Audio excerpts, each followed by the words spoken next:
Our viewers and listeners submit the questions that they would like to put to the Prime Minister, and we'll put that to our panel of top politicians in our Westminster studio. That's PMQ's Live here on GB News, Britain's election channel.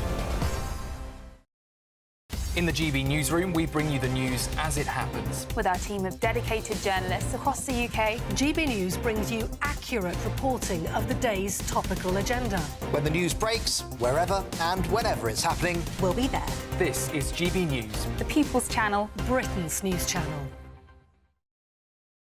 I'm Michelle Dewberry, and this is GB News, the People's Channel, Britain's news channel. Are the newspapers getting you down? my wife didn't divorce me that month. Struggling to separate the wheat from the chaff? I know that it's a bit of a circus at the best of times. Well, don't worry, Headliners has got you covered. We'll take the burden of reading the day's news, and if we get depressed, who cares? It's an occupational hazard, frankly. That's Headliners on GB News from 11 p.m. till midnight, and the following morning, 5 till 6 a.m. on GB News, the comedy channel. Nah, just kidding. Britain's news channel.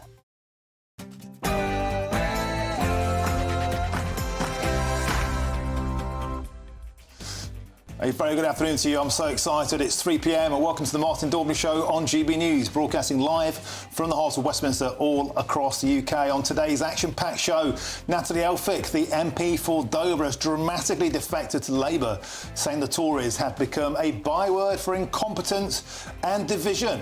An honourable defection or a bitter act of revenge against Rishi Sunak, and an act of reputational self-reflection. Next, a new report by two former Tory ministers is calling for the Home Office to be split up because it is allegedly incapable of controlling immigration. Do they have a point? Or, having spectacularly failed to control our borders themselves, are they merely looking for a scapegoat? And Prince Harry's in London for a Thanksgiving service today, but he has been hit with two massive snubs from the King in the past 2 days. Is the Ginger Prince being frozen out of the royal family? That's all coming up in your next action-packed hour.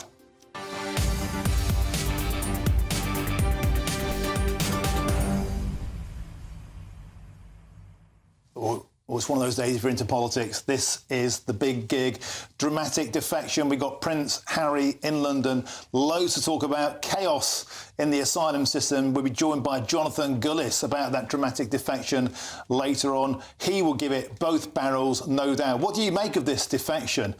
Should it even be allowed? Nathalie Elphicke been very, very critical of Sir Keir Starmer, basically saying he favours open borders. Now, hey presto, suddenly, on the eve of a general election, she defects to a party she's done nothing but criticise for years and years. Do you buy this? Is this an honourable defection, or is something fishy going on down there in Dover? What's her career about to head off the white cliffs of Dover, Thelma and Louise style? And this is about a dramatic way of making her seem like one of the good guys, not one of those who spectacularly failed to control our borders for all of these years. Get in touch. As you can tell, I'm hyped. I hope you are too.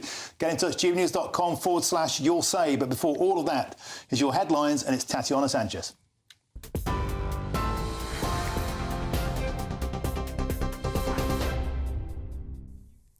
Martin, thank you. The top stories from the GB newsroom.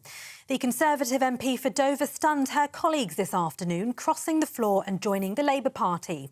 Nathalie Elphicke blamed her decision on what she called the broken promises of Rishi Sunak's tired and chaotic government. It's the latest in a dramatic drop in the government's working majority since the last general election, from more than 80 seats to less than 50. Today's defection was announced just moments before Sir Keir Starmer spoke during Prime Minister's questions.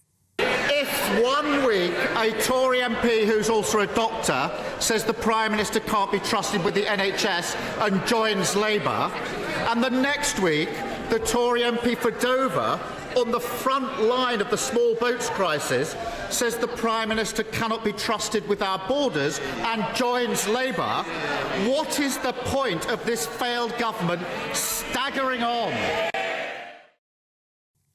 The Prime Minister steered clear of Labour's newest MP and instead paid tribute to the now former Mayor of the West Midlands. Let me join with him in congratulating all new and paying tribute to all former councillors, PCCs and mayors across the country. I hope his new ones do him as proud as I am of all of mine, Mr. Speaker. Great leaders like Andy Street, who leave behind a strong legacy of more homes, more jobs and more investment, in sharp contrast to the legacy left by the last Labour government, which was a letter joking that there was no money left. Speaking shortly after defecting, Ms Elphicke says there's a brighter future under a Labour government. In 2019, the Conservatives stood on a manifesto that was very much centre ground. But under Rishi Sunak, they've abandoned the centre ground and broken many election promises. Meanwhile, under Keir Starmer, Labour have changed. And I think that change is going to bring a much better future for our country. And that's why I was so keen to join the Labour Party and play my part in bringing that important future forward. In other news, banking group TSB will close 36 branches and cut 250 jobs across its business as more customers opt for online banking. Most of the lost positions will be in the bank's fraud department, central operations and high street branches. TSB says it's closing branches because not enough people are choosing to use them. About 96% of transactions take place outside of a branch, while in-store transactions have fallen by 43% over the past 4 years. Scotland's new First Minister has appointed Kate Forbes as his deputy. The former Finance Secretary says she's deeply honoured to accept the invitation. Ms Forbes, who ran against Humza Yousaf for the top job, takes over from Shona Robertson, who remains in Cabinet in another position. Social media companies are being warned they could be banned for those under the age of 18 if they don't keep children safe. The media regulator Ofcom says platforms must take action to stop their algorithms recommending harmful content to children. Its draft Children's Safety Codes of Practice sets out how it expects some of the world's biggest online platforms to protect children online, and penalties for companies who fail to comply. Energy Security and Net Zero Secretary Claire Coutinho told GB News the UK aims to be the safest in the world. When I was Children's Minister, I looked at well-being, and one of the things that I was really interested in was the link between how much time our children are spending online and their mental health. And for me, there was two things. It's what they could access, and I'm really pleased that we're doing the online safety legislation because that will tackle that part, but it's also what it's stopping them doing. So that's the things that I care about. I definitely welcome government's efforts to act on this and make sure that we're the safest place in the country when it comes to, in the world when it comes to being online for children. Rail passengers are being hit by more strikes today with little or no service on many lines. The industry's longest pay dispute is affecting services across England, Wales and Scotland. The ASLEF union says its members haven't had a pay rise in 5 years and it's accusing the government of giving up trying to resolve the dispute.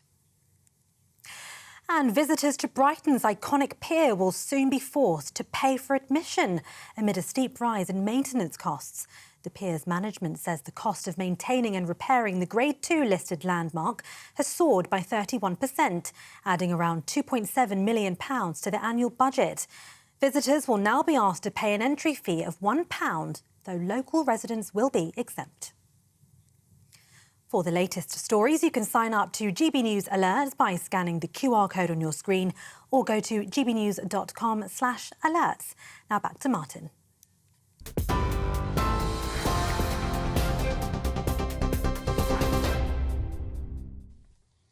Thank you, Tatiana. Right, let's get cracking. We start with yet more miserable news for the Prime Minister, as Tory MP Nathalie Elphicke has spectacularly defected to Labour this afternoon, hitting out what she described as the broken promises of Rishi Sunak's tired and chaotic government.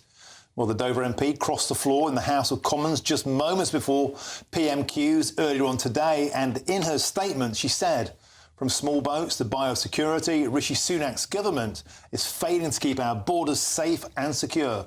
Lives are being lost in the English Channel, while small boat arrivals are once again at record levels." She went on, "It's clear they have failed to keep our borders secure and cannot be trusted." Well, explosive stuff, and joining me now to discuss this in the studio is GB News' political correspondent Olivia Utley, and I'm also joined by GB News' senior political commentator Nigel Nelson. Nigel, Olivia, welcome to the show. Olivia, let's start with you. People are saying that even by defection standards, this is spectacular politically couldn't be further apart. You'd imagine from Sir Keir Starmer being very critical of Starmer's Labour Party on slack borders, on open borders, and yet, hey presto, a dramatic flip. Well, pretty much everyone in the House of Commons today was hugely, hugely surprised by this shock defection. I was in the chamber, and quite a lot of people missed Keir Starmer's statement at the beginning, and there were Conservative MPs who had no idea what was happening when they saw Nathalie Elphicke on the Labour backbenches. So looks of just extreme bafflement. And actually, it goes deeper than bafflement. There is real anger on the Conservative benches. There are MPs who stood beside Nathalie Elphicke when her ex-husband, Charlie Elphicke, was going through that trial for sexual abuse. Nathalie Elphicke very much needed friends at the time. She had friends in the Conservative Party. They feel as though she's been enormously disloyal. Then there are Conservative MPs who are really, really cynical about the whole thing. Most Conservative MPs I've spoken to believe themselves to be to the left of Nathalie Elphicke. One said that there was no room on the right of Nathalie Elphicke for anyone because she is so right-wing, even by Conservative Party standards. They are deeply confused and believe that Nathalie Elphicke has only done this because she knows what side her bread's buttered. We all know which way the next general election is heading, and she is perhaps hoping for a peerage in the next Labour government. Now, is that the case? Well, why has she done that? What's so strange about the whole thing is, like Dan Poulter, who defected 2 weeks ago, Nathalie Elphicke doesn't plan to stand in the next general election. She was planning to stand. She hadn't announced that she was standing down already, but now she just wants to hold the seat of Dover up until the election, and then the current Labour candidate, Mike Tapp, will take over. So why has she decided to dig the knife in at this late stage? According to her statement, a lot of it is about housing. There are a few mentions of immigration. She, of course, is on the front line of the immigration debate as the MP for Dover, but most of what she says is about housing. If you look at this in the sort of kindest way possible, anyone who believes that Nathalie Elphicke is doing this for sort of the right reasons, the reason would be that she believes that the Conservative Party simply isn't building enough houses. And actually, to give her due, if you look back at her track record, she has always been a YIMBY, a yes in my backyard sort of an MP. So those are her sort of given reasons. Her friends would say that that is why she's defecting. But at the moment, both Conservative MPs are angry, either because they believe she's been very disloyal or because they're very cynical about the whole thing. And Labour MPs are pretty angry too. They don't think that Keir Starmer should have accepted someone with views quite so different from the mainstream Labour Party. OK, Nigel Nelson, that's an opportune moment to bring you in. I understand why Sir Keir Starmer would accept this defection, because it would say to the voters, well, if Nathalie Elphicke can change stripes, so can I. And isn't that what Sir Keir Starmer wants? But here's a seat that's only been Labour 4 times in the past century. 1997, when that was the Blair effect, but since then, not a sausage, not a sniff of Labour getting into power. What's in it for her? Am I being cynical when I think her career is going off the cliffs of Dover as it was, and she wants to get out of politics, pull the ripcord and dress herself as, well, it wasn't my fault that we couldn't stop the boats. I was one of the good guys. I defected. Is this a blatant act of self-preservation, reputation-wise? Well, it rather depends what she does next. I mean, Olivia's mentioned that the rumours certainly are that she doesn't want to stay in politics, that she will leave at this election. She hadn't announced that, so she'll carry on being the MP for Dover until the election. What Labour said today was she's free to apply for other seats, but gave no indication about whether she would do so. The party won't want that, will they? Well, I mean, she's now a Labour Party member. But other MPs, I mean, they would, you'd naturally think they'd be genetically opposed to everything she stands for. There are a number of Labour MPs who are not comfortable with this, that Nathalie Elphicke was associated with the right-wing European Research Group previously, so they're a little unkeen on this. And also the things she said about immigration, that she certainly slagged Keir Starmer off on immigration all the way through. Repeatedly, yeah. So I think that Olivia's got a point, that she is keen on the housing thing, that she feels the Tories have broken their promise to build 300,000 houses. That's what they said in the manifesto. They'll be lucky to get to half that. So that part makes sense. The bit that doesn't quite make sense is in her statement she talks about the Tory party is going away from the centre, that she is a centrist. Well, as Olivia just said, that Tory MPs don't reckon that she was very centre. The next question is, are the dominoes going to continue to fall? If Elphicke can flip, then anybody can. At least that's what people will be thinking within the Labour Party and the Conservative Party. As you said, we saw Poulter go, we've seen Lee Anderson go. Of course, this now makes it 3. 3's a crowd. Will there be more? Well, already the Conservative majority since the last general election has nearly halved, astonishingly. There were 80, the Conservatives had a majority of 80, now it's more like 40. Will any more defect to Labour? Well, this one came as such a shock, it's sort of impossible to predict what comes next. But Keir Starmer has said that he's having conversations with all sorts of people. He was asked earlier today whether our very own Nigel Farage would be welcomed into the Labour Party, and he didn't actually say no. It'll be really interesting to see. I'm not suggesting for a moment Nigel Farage will be joining the Labour Party, but it is interesting that Keir Starmer essentially isn't ruling out anyone joining the Labour Party at this stage.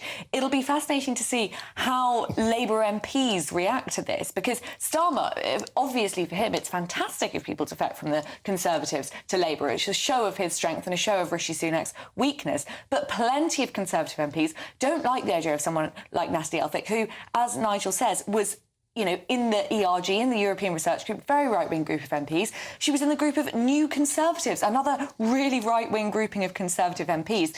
And, perhaps most controversially of all, she defended her ex-husband all the way through his trial for sexual abuse. And even after his conviction, she said that he had been punished for being attracted to women and attractive to women, comments which really don't sort of reconcile with what the Labour Party has to say about relationships between men and women. I expect there'll be quite a lot of Conservative female Labour female MPs who feel very upset about this. And Nigel, such talk of Nigel not being rejected from the Labour Party. I mean, what's in my tea?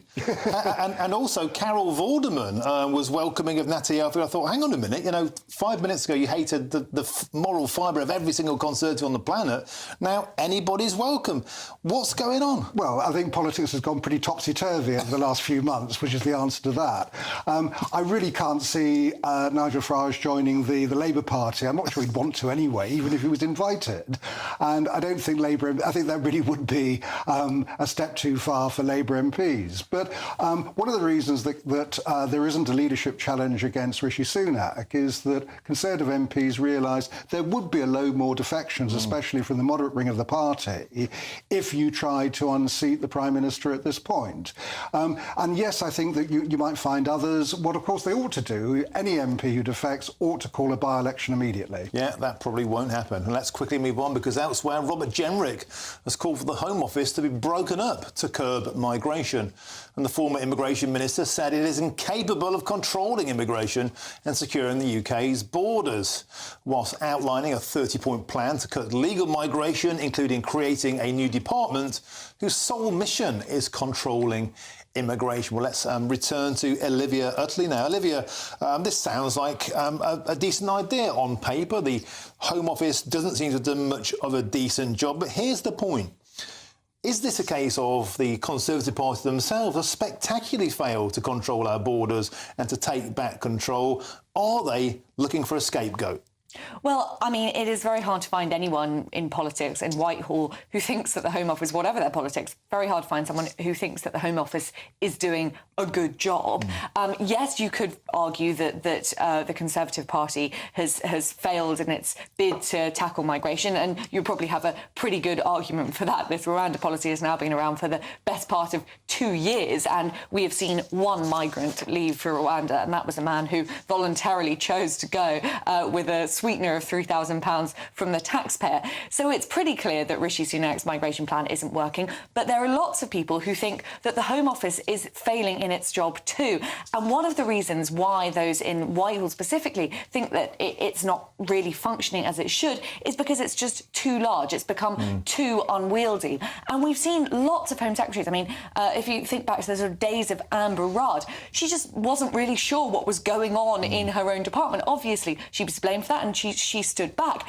But essentially, the Windrush scandal was mostly the fault of the Home Office just being so large, so unwieldy. The left hand didn't really know what the right hand was doing. And so I think probably Robert Jenrick's proposal has some merit. Unfortunately, there's not much time left to do anything about it. Precisely. So this rumour, Nigel, a long-standing rumour, Priti Patel, Suella Braverman, Robert Jemmett, they've all insisted, many Tory MPs I speak to, no doubt yourself, all insist that the Home Office is rowing in a different direction. They don't support the government on their forcible immigration policy. They hate Rwanda. They're pretty much open borders in their mindset. Is that true?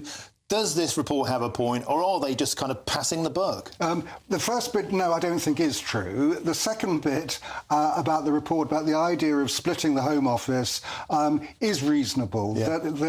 As Olivia said, it is huge, it's unwieldy. You mentioned Windrush, which was quite interesting. They knew about Windrush, they knew what was going on, but the Home Office has to firefight all the time. So anything that wasn't urgent, you put on the back burner. That's how the Windrush scandal ended up happening.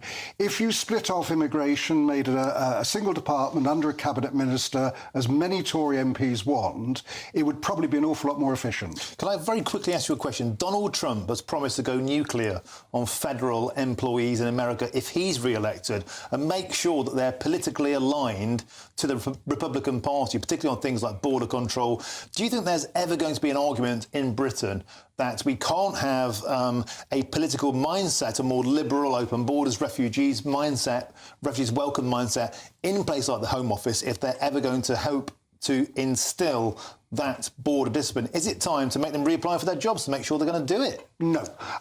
What we want is an independent, politically neutral civil service. But are they politically neutral at the moment? A lot of people don't believe they are. No, but they may not. But in reality, that is exactly what they are. They will serve whichever government comes in, whichever elected government comes in. They're officials. They're not politicians. They should be kept out of direct line politics. Nigel Nelson, Olivia Lee, cracking start to the show. Thank you very much for joining us. That got the blood flowing. I hope we did at home. Now, I've lots more on that story throughout the show, of course, and there's plenty of coverage on our website, gbnews.com, and you've helped to make it the fastest growing national news website in the country, so thank you very much. Now it's time for the latest Great British Giveaway now, and your chance to win the biggest cash prize of the year so far, a whopping 20 grand tax-free. Imagine what you could do with all the extra cash. Well, imagine no more, because here's how you could win it all. It's the biggest cash prize we've given away to date. An incredible £20,000 that you could use however you like. And because it's totally tax-free, every single penny will be in your bank account to do whatever you like with. £20,000 in tax-free cash really could be yours this summer. But you've got to be in it to win it. For another chance to win £20,000 in tax-free cash, text WIN to 63232. Text costs £2 plus one standard network rate message. Or post your name and number to GB05, PO Box 8690, Derby DE1 9TT. UK only. Entrance must be 18 or over. Lines close at 5 p.m. on the 31st of May. Full terms and privacy notice at gbnews.com/win. Please check the closing time if listening or watching on demand. Good luck. Now, don't go anywhere, because coming up, Prince Harry is back in the UK, but he will not be meeting his father due to King Charles's full programme. Is this really the reason why? Or is the Ginger Prince being frozen out of the royal family? Don't go anywhere. I'm Martin Daubney on GB News, Britain's news channel.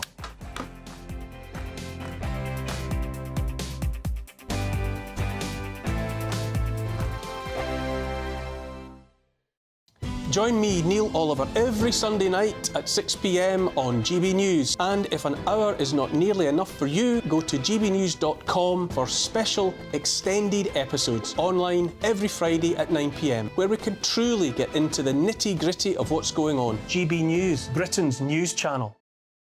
In the GB newsroom, we bring you the news as it happens. With our team of dedicated journalists across the UK, GB News brings you accurate reporting of the day's topical agenda. When the news breaks, wherever and whenever it's happening, we'll be there. This is GB News, the People's Channel, Britain's news channel. Good afternoon, Britain. Weekdays from midday. Now, a woman who 25 years ago, at the age of just 14, tortured and killed her 71-year-old grandmother was last month released from prison on licence. But this isn't the first time she's been let out. Sarah Davey has been bailed and reincarcerated no less than 7 times. Well, to debate this, we're joined by former Detective Chief Inspector Colin Sutton, famed for catching the notorious killer of Millie Dowler, Levi Belfield, and GB News' own Patrick Christie's. I think we have to qualify that where the killer is a child, and we have to accept that to consign somebody to be in prison for 60, 70 or 80 years is probably something that we ought to think twice about. So I understand why this happens. I understand the outrage. I really understand the outrage. I think that 14-year-olds who kill should be given a chance to rehabilitate? Yes, I do. Do I think that somebody who's had 7 such chances and blown them away deserves an 8th chance? Then probably I think that's a lot more doubtful. I would have thought that by chance, sort of 3 or 4, they'd have got the picture, but clearly not. Patrick, what do you make of it all? Well, some people are born evil, aren't they? And why should we have to suffer to have them back out on the streets? There are some crimes that are so serious that you should pay for it either with your life or for the rest of your life. This was a sadistic murder, the details of which absolutely cannot be read out on air at this particular time of day. There are 3 issues here. Is this justice for the families of victims? I just think a release like this is a slap in the face, really, to us all. It's another example of soft justice. And just because she's a child, well, she was old enough to commit the heinous crime she committed. We're proud to be GB News, the People's Channel. And as you know, we always love to hear your views. Now, there's a new way of getting in touch with us at gbnews.com/yoursay. By commenting, you can be part of a live conversation and join our GB News community. You can even talk to me, Bev Turner, or any of the members of the GB News family.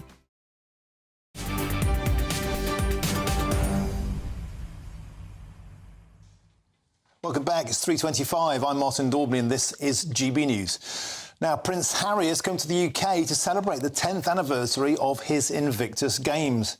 A service of thanksgiving will be held this afternoon at St Paul's Cathedral to commemorate the decade-long support competitors in the tournament have received. Now, there was speculation that the Duke of Sussex would make time to visit his father, the King. But a spokesman for Prince Harry said that His Majesty's full programme meant there was no time for the family get-together.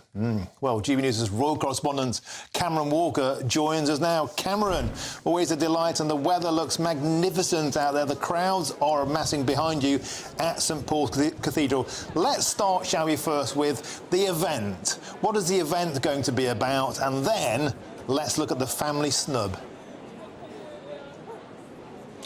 Yeah, absolutely, Martin. The weather here is spectacular. The crowds, although we're a little while away from the start of this service, are starting to grow. It's the 10th anniversary of the Invictus Games. It's a foundation started by Prince Harry a decade ago, supporting wounded veterans from around the world, a kind of Paralympic-style competition. The congregation is going to be made up of several countries, including members of the veteran community who've served in Afghanistan, Iraq and other wars as well. And Prince Harry really has championed this foundation ever from its infancy back in 2014 when it started as part of the Royal Foundation, when Prince Harry was still a working member of the royal family, working alongside the Prince and Princess of Wales. But since then, in the decades since, he's very much doing this by himself, supported by the foundation. And Prince Harry's very much going to want the focus to be on the service of Thanksgiving at St Paul's Cathedral here this afternoon. But inevitably, unfortunately, the headlines this morning has been that King Charles has no room in his diary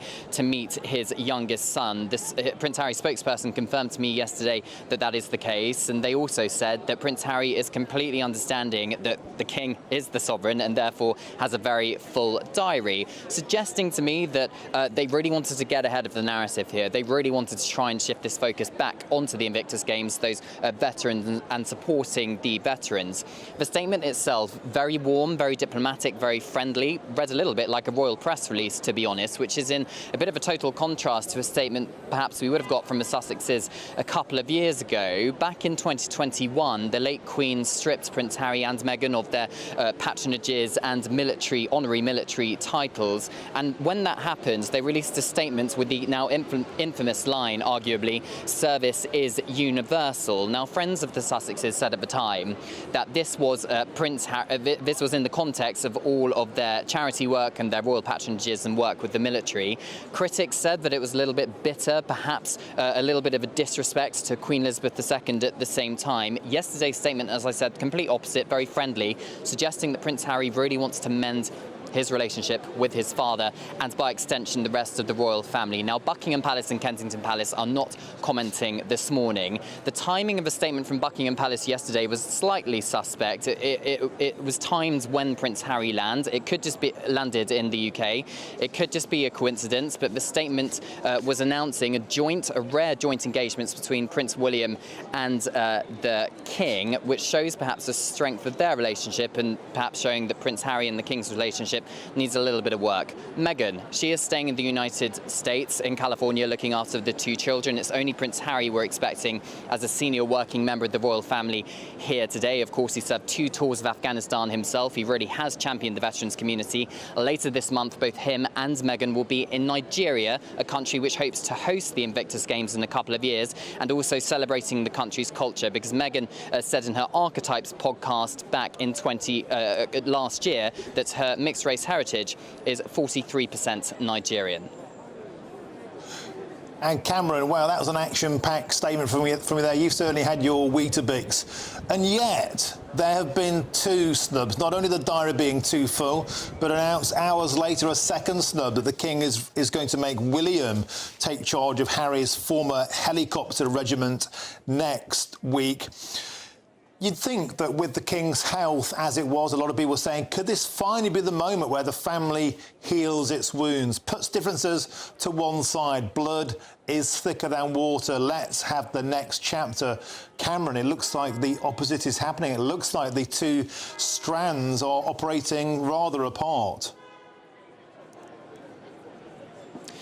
Yeah, I mean, the timing's perhaps a little bit suspect, depending on your point of view. It was announced back in August, actually, that Prince William would take over as Colonel-in-Chief of the Army Air Corps. That's the corps you alluded to there, Martin. But yesterday they announced that that official handover is going to be happening on Monday with the King and Prince William. And of course, yesterday was the day that Prince Harry arrived in the UK to take part in some Invictus Day events Invictus Games events even ahead of this service today. I mean, Prince Harry, no longer a working member of the royal family. He is focused very much on Invictus and the other charity work he does, as well as looking after his young family. It appears that Prince William, well, in fact, any time you speak to anyone close to Prince William, barriers go up. They don't want to talk about Prince Harry. Buckingham Palace declined to comment about the Invictus Games or the Duke of Sussex today as well. So it appears they're going in their separate directions, but never to say never. I am seeing a bit more warmth, a bit more diplomacy when it comes to statements relating to relationships between the King, as we saw yesterday with Prince Harry's spokesperson's statement about the fact that they're not going to be meeting.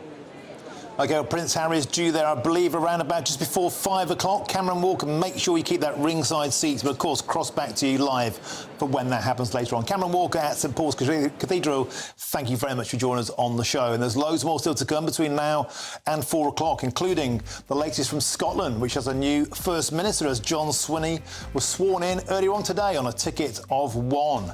Will it be an improvement on the last one? Well, surely that won't be that difficult. But first, it's time for your latest news headlines, and it's Tatiana Sanchez.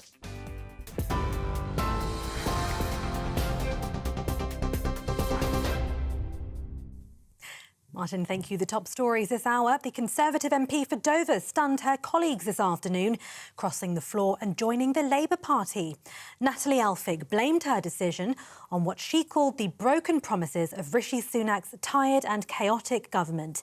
It is the latest in a dramatic drop in the government's working majority since the last general election, from more than 80 seats to less than 50. Ms Elphicke says there's a brighter future under a Labour government. In 2019, the Conservatives stood on a manifesto that was very much centre ground. But under Rishi Sunak, they've abandoned the centre ground and broken many election promises. Meanwhile, under Keir Starmer, Labour have changed. And I think that change is going to bring a much better future for our country. And that's why I was so keen to join the Labour Party and play my part in bringing that important future forward. To other news, Scotland's new First Minister has appointed Kate Forbes as his deputy. The former Finance Secretary says she's deeply honoured to accept the invitation. Ms Forbes, who ran against Humza Yousaf for the top job, takes over from Shona Robertson, who remains in Cabinet in another position. Social media companies are being warned they could be banned for those under the age of 18 if they don't keep children safe. The media regulator Ofcom says platforms must take action to stop their algorithms recommending harmful content to children or face stiff penalties. And visitors to Brighton's iconic pier will soon be forced to pay for admission amid a steep rise in maintenance costs. The pier's management says the cost of maintaining and repairing the Grade 2 listed landmark has soared by 31%, adding around £2.7 million to the annual budget. Visitors will now be asked to pay an entry fee of £1, though local residents will be exempt. For the latest stories, you can sign up to GB News Alerts by scanning the QR codes on your screen or go to gbnews.com/alerts.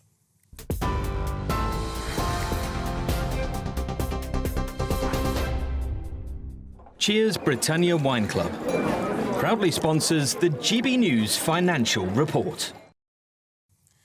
Here's a quick snapshot of today's markets. The pound will buy you $1.2478 and €1.1609. The price of gold is £1,854.76 per ounce. And the FTSE 100's at 8,355 points. Cheers Britannia Wine Club proudly sponsors the GB News Financial Report.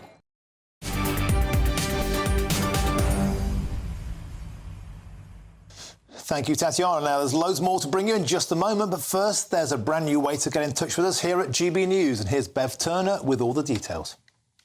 We are proud to be GB News, the People's Channel. And as you know, we always love to hear your views. Now, there's a new way of getting in touch with us at gbnews.com/your say. By commenting, you can be part of a live conversation and join our GB News community. You can even talk to me, Bev Turner, or any of the members of the GB News family. Simply go to gbnews.com/your say.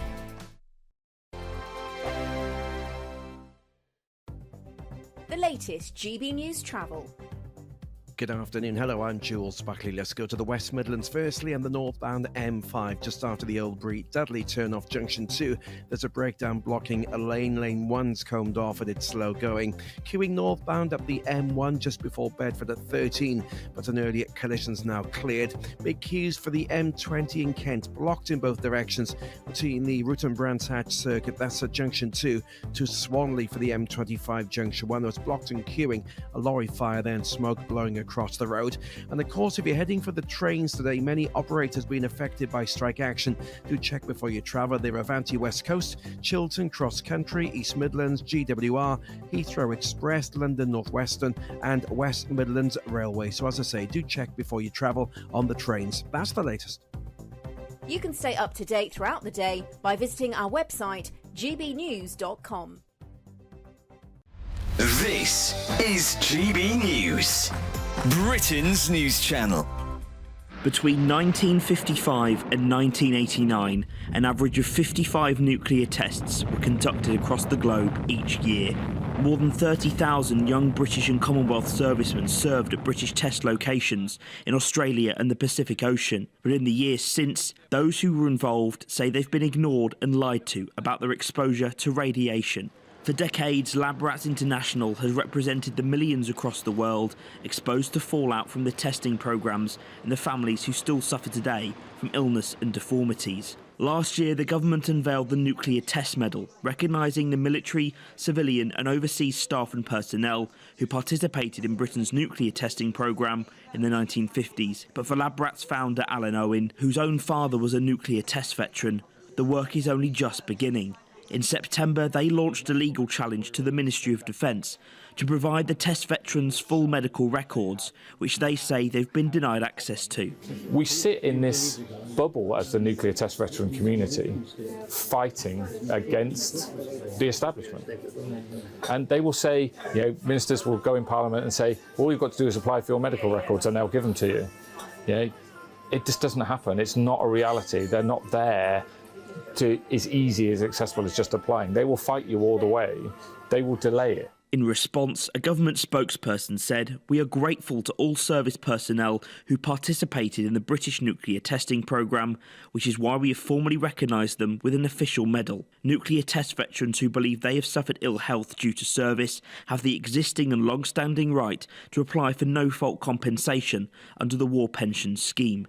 The fight for these veterans and their families lives on because thousands who came before never got the recognition and justice for their service."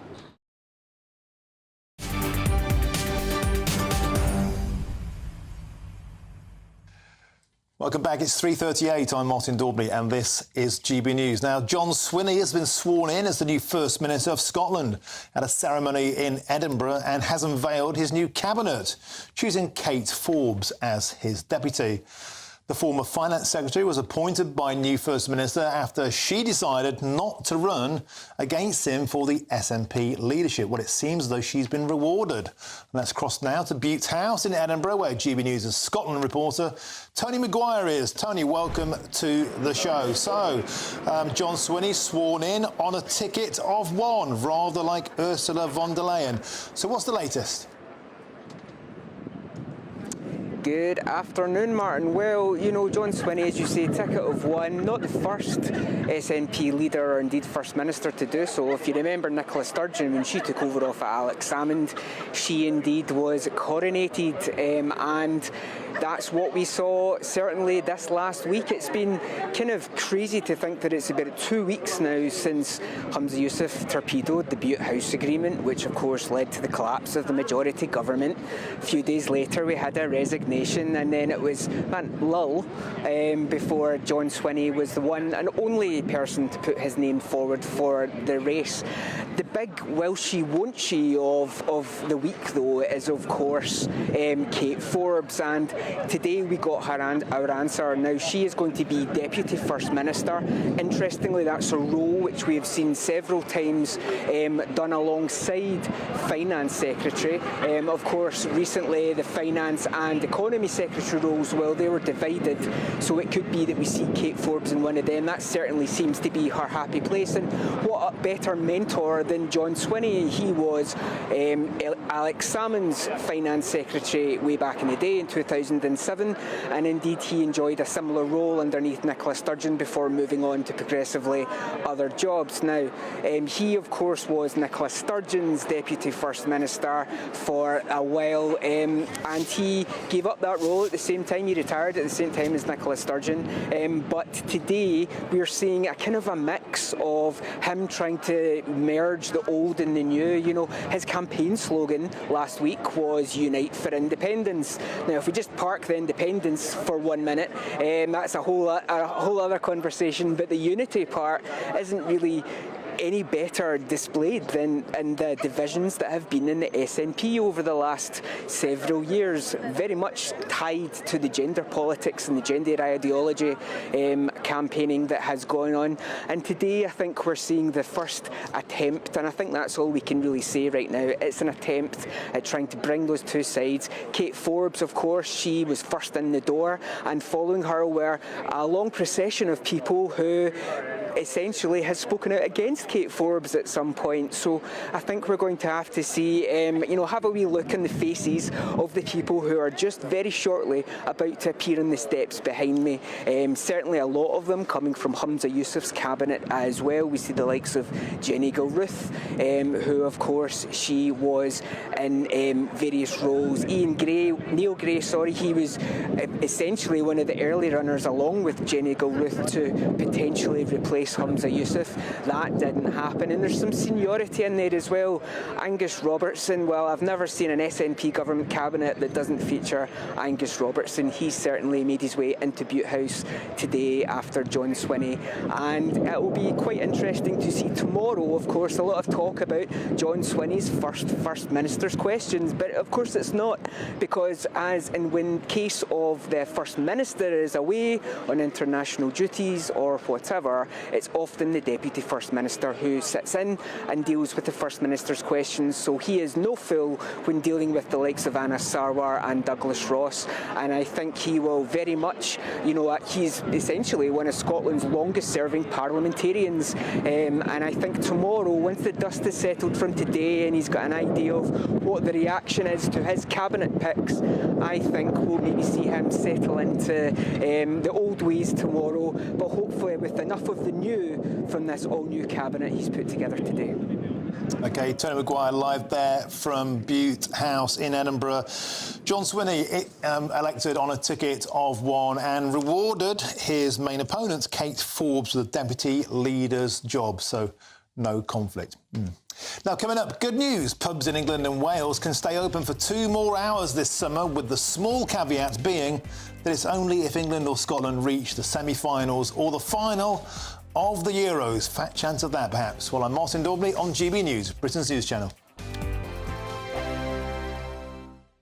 Hello there, welcome to your latest GB News weather update brought to you by the Met Office. It should stay dry and bright for most of us through the rest of the day. We'll feel fairly warm in the sunshine once again, but there is some rain moving into northwestern areas of Scotland. That's as the weather front approaches these areas. It won't make too much progress though, as high pressure is building elsewhere across the country, and that will bring plenty of dry weather through the rest of the week for many areas of the UK.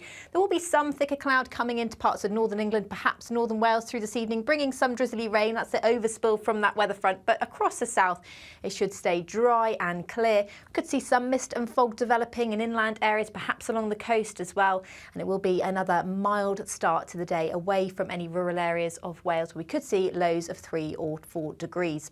So a fairly bright start to Thursday, away from any of that mist and fog that will stay fairly wet through the morning across the northwest of Scotland. The rain should slowly start to ease as you head towards the afternoon here.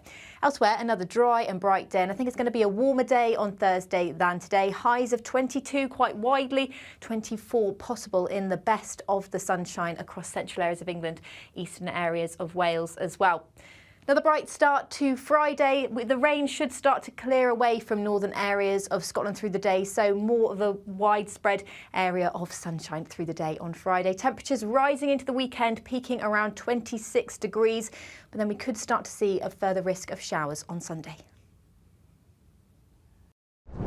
I'm Christopher Hope. And I'm Gloria Di Piero, bringing you PMQ's live here on GB News. Whenever Parliament is in session on a Wednesday at midday, we'll bring you live coverage of Prime Minister's questions. We'll be asking our viewers and listeners to submit the questions that they would like to put to the Prime Minister, and we'll put that to our panel of top politicians in our Westminster studio. That's PMQ's live here on GB News, Britain's election channel. I'm Ellie Costello, and thank you so much for joining us here on GB News, the People's Channel, Britain's news channel. Monday to Thursday nights on GB News with Dubes & Co from 6, followed by Farage at 7. At 8, Sir Jacob Rees-Mogg addresses the state of the nation. And at 9, join Patrick Christie's Tonight, followed by Headliners at 11. Only on GB News, Britain's news channel.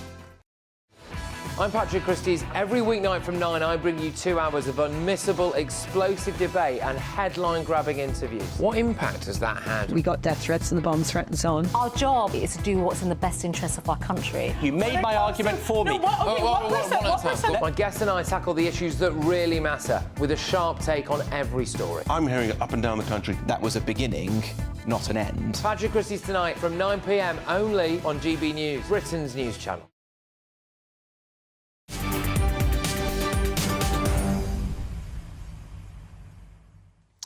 Welcome back. It's approaching 3:47. I'm Martin Daubney and this is GB News. Now, if it comes home, will you be staying out longer?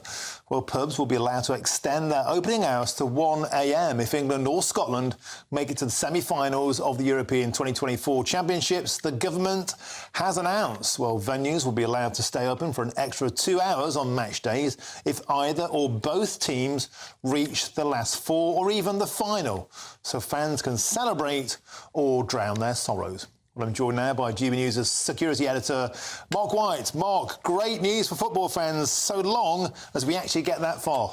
Well, indeed, yes, it is all built on that success, really, in the latter stages of the competition. But this has come from the Home Secretary, James Cleverly, and I think it will be well received. It certainly has been by the hospitality industry, who've suffered significantly in recent years through COVID, through the economic downturn, the cost of living crisis. So a summer of sporting spectaculars, which of course has the Euro 24 tournament, the Olympics, Wimbledon, all of the above, could well be the shots in the arm that the hospitality industry need. And these extra days where people can get out and celebrate till a bit later in the evening will certainly be welcome. I think the legislation for this was laid down in Parliament today to give politicians enough time to debate the pros and cons, but no one is expecting it to do anything other than pass.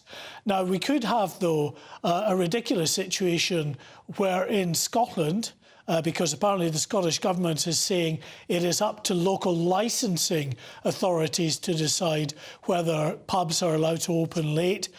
We could have the situation where pubs in Scotland, if Scotland ever get as far as, say, the semi-finals or even, let's hope, the final, they would potentially not be able to celebrate beyond 11 o'clock in the evening in many pubs and bars in Scotland, and would have to travel over the border to England instead on those particular days.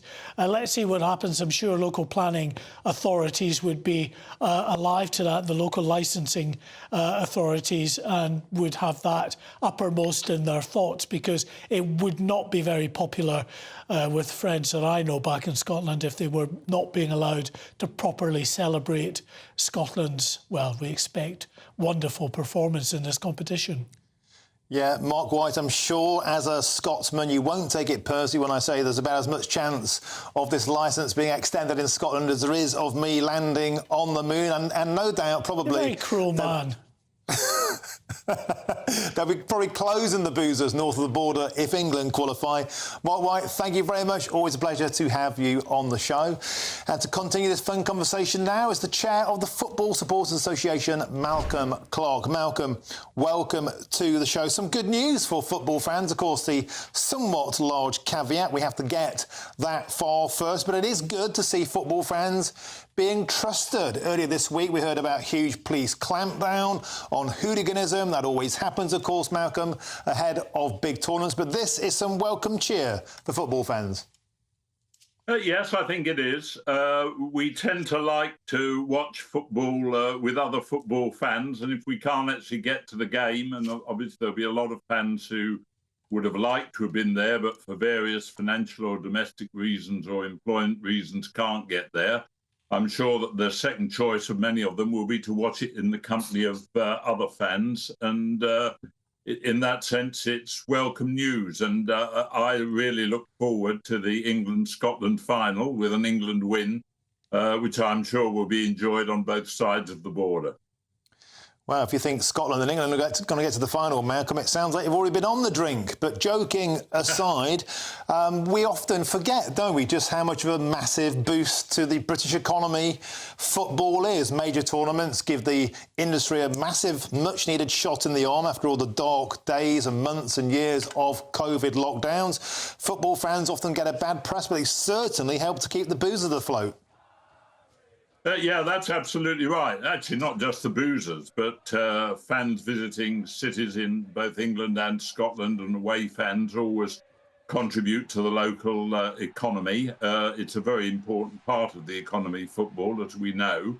And this is basically good news. I know that sometimes people fear what might happen, but the vast majority of football fans will behave themselves, I'm sure. And let's all look forward to a very exciting tournament, enjoyed in many cases with a bit of hospitality with other football fans. Malcolm, can I ask you a question? We just saw on our screens there football fans throwing pints of beer in the air willy-nilly when their team scores. Have you ever done that? I can't bring myself to do it. That's like £6 going in the air there. I've certainly never done it. I've occasionally been on the receiving end of it and haven't been particularly amused. As you say, Martin, most of us haven't got sufficient money to afford to waste a pint in that way. But it does indicate, I think, the enthusiasm that football fans have when their team scores, provided it's not then immediately overruled by VAR, of course. But it's part of the excitement of football, and I'm quite certain that many fans are going to have a great tournament. We'll be sending our embassy team out to Germany, as we always do. We've produced an information booklet for all the England fans who are going there, and I'm sure our Scottish colleagues will be doing the same. And whether you're watching it in this country or whether you're watching it live over there, I'm sure it's going to be a great tournament. Yeah, Malcolm Clark, I went to the World Cup in Germany and it was the most magnificent tournament I've been to. The Germans they lay on such a fantastic tournament. The outdoor villages, the beer villages, the football villages are the best in the world. The police were fantastic, and I hope we're looking forward to a fantastic tournament both there and here if the pubs stay open late. That's Malcolm Clark, the chair of the Football Supporters Association. Cheers. Thanks for joining us on the show. Now, there's a new way of getting in touch with us, of course. It's gbnews.com/your say, and loads of you have been getting in touch already about that dramatic defection of Nathalie Elphicke, the Tory MP for Dover, to the Labour Party. Paul says this: well, the way it's going, Rishi Sunak may as well cross the floor. What would that make him the Prime Minister in opposition to the Tories? Andrew adds this: why would Labour have these defective Conservatives? What's in it for them? Well, I think the point is it sends out the message, Andrew, that if a Tory MP who's considered right-wing from a key seat like Dover can cross to the Labour Party, then maybe the voters can too. Well, don't go anywhere, because coming your next hour, there's much more reaction to that dramatic Tory defection from the Conservative Party to Labour, slamming Rishi Sunak's tired and chaotic government.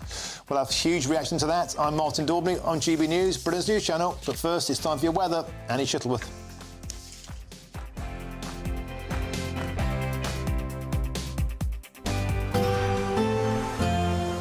A brighter outlook with Box Solar, sponsors of weather on GB News.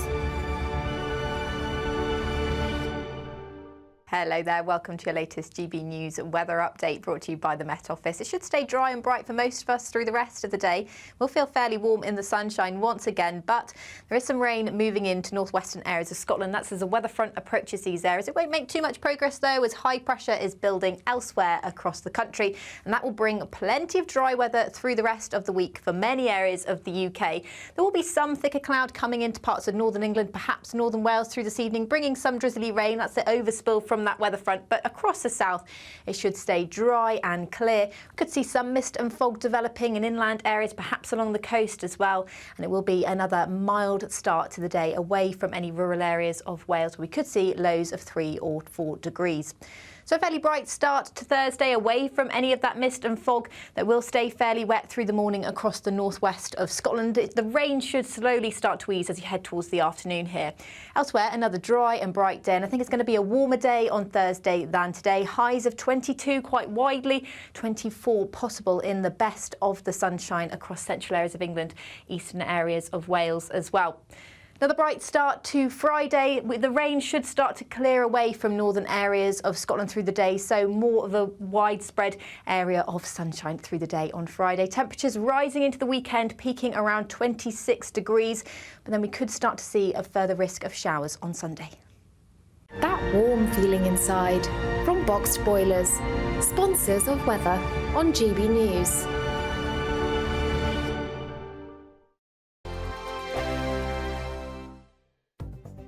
The latest GB News travel. Good afternoon, I'm Jules Buckley. Let's go to Bridgewater in Somerset firstly, where the northbound M5's part blocked, a collision causing queues between junctions 24 up to 23. Westbound M27, there's emergency barrier repairs from junction 10 at Wickham down toward 9, a lane closure in place. Still major problems heading toward London for the M20 at the moment from the Brands Hatch circuit. Junction 2 to the M25 at Swanley at 1. That stretch London bound is closed off. There's a lorry fire causing queues. Anti-clock Dartford Tunnel M25 slow back to Dartmouth at 2 following an earlier breakdown. And of course, many train services today affected by industrial action, including Avanti West Coast, Chiltern, Cross Country, East Midlands Railway, GWR, Heathrow Express, London North Western and West Midlands Railway. And that's the latest. You can stay up to date throughout the day by visiting our website, gbnews.com. The next Great British Giveaway winner could be you, with a massive £20,000 in tax-free cash to be won. Imagine how you'd react getting that winning call from us. Hi, my name's Phil Cox and I won the Great British Giveaway. I'd say why not? What is it? The price of a text and £2 to enter. And if I can win it, anybody can win it. And they're going to get even more money this time round, so why wouldn't you go in the draw? For another chance to win £20,000 in tax-free cash, text PRIZE to 63232. Text costs £2 plus one standard network rate message. Or post your name and number to GB05 PO Box 8690 Derby DE1 9TT. UK only. Entrance must be 18 or over. Lines close at 5 p.m. on the 31st of May. Full terms and privacy notice at gbnews.com/win. Please check the closing time if listening or watching on demand. Good luck. Join me, Camilla Tominey, every Sunday at 9:30 when I'll be interviewing the key players in British politics and taking them to task. This report basically says that he's not fit to stand trial. With an upcoming election looming over Westminster, now is the time for clear, honest answers. I agree. And that's precisely what I'll get. Is he indecisive? Incompetent? That's the Camilla Tominey Show at 9:30 every Sunday on GB News, the People's Channel, Britain's election channel. 2024, a battleground year. The year the nation decides. As the parties gear up their campaigns for the next general election. Who will be left standing when the British people make one of the biggest decisions of their lives? Who will rise? And who will fall? Let's find out together. For every moment, the highs, the lows, the twists and turns. We'll be with you for every step of this journey. In 2024, GB News is Britain's election channel.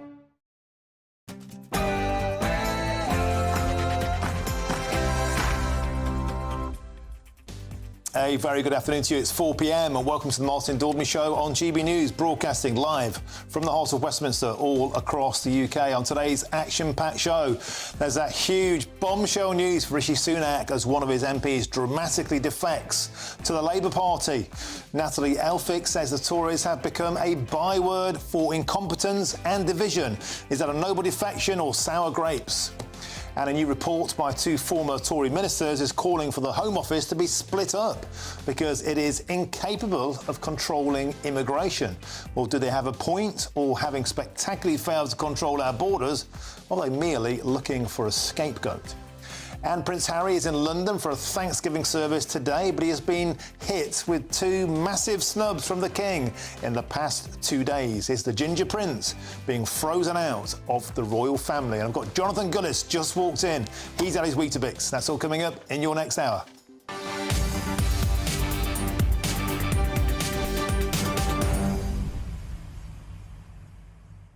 We've got a fantastic hour ahead. As I said, Jonathan Gullis, the Deputy Chair of the Conservative Party, has just walked in. He's in fighting form about that dramatic defection.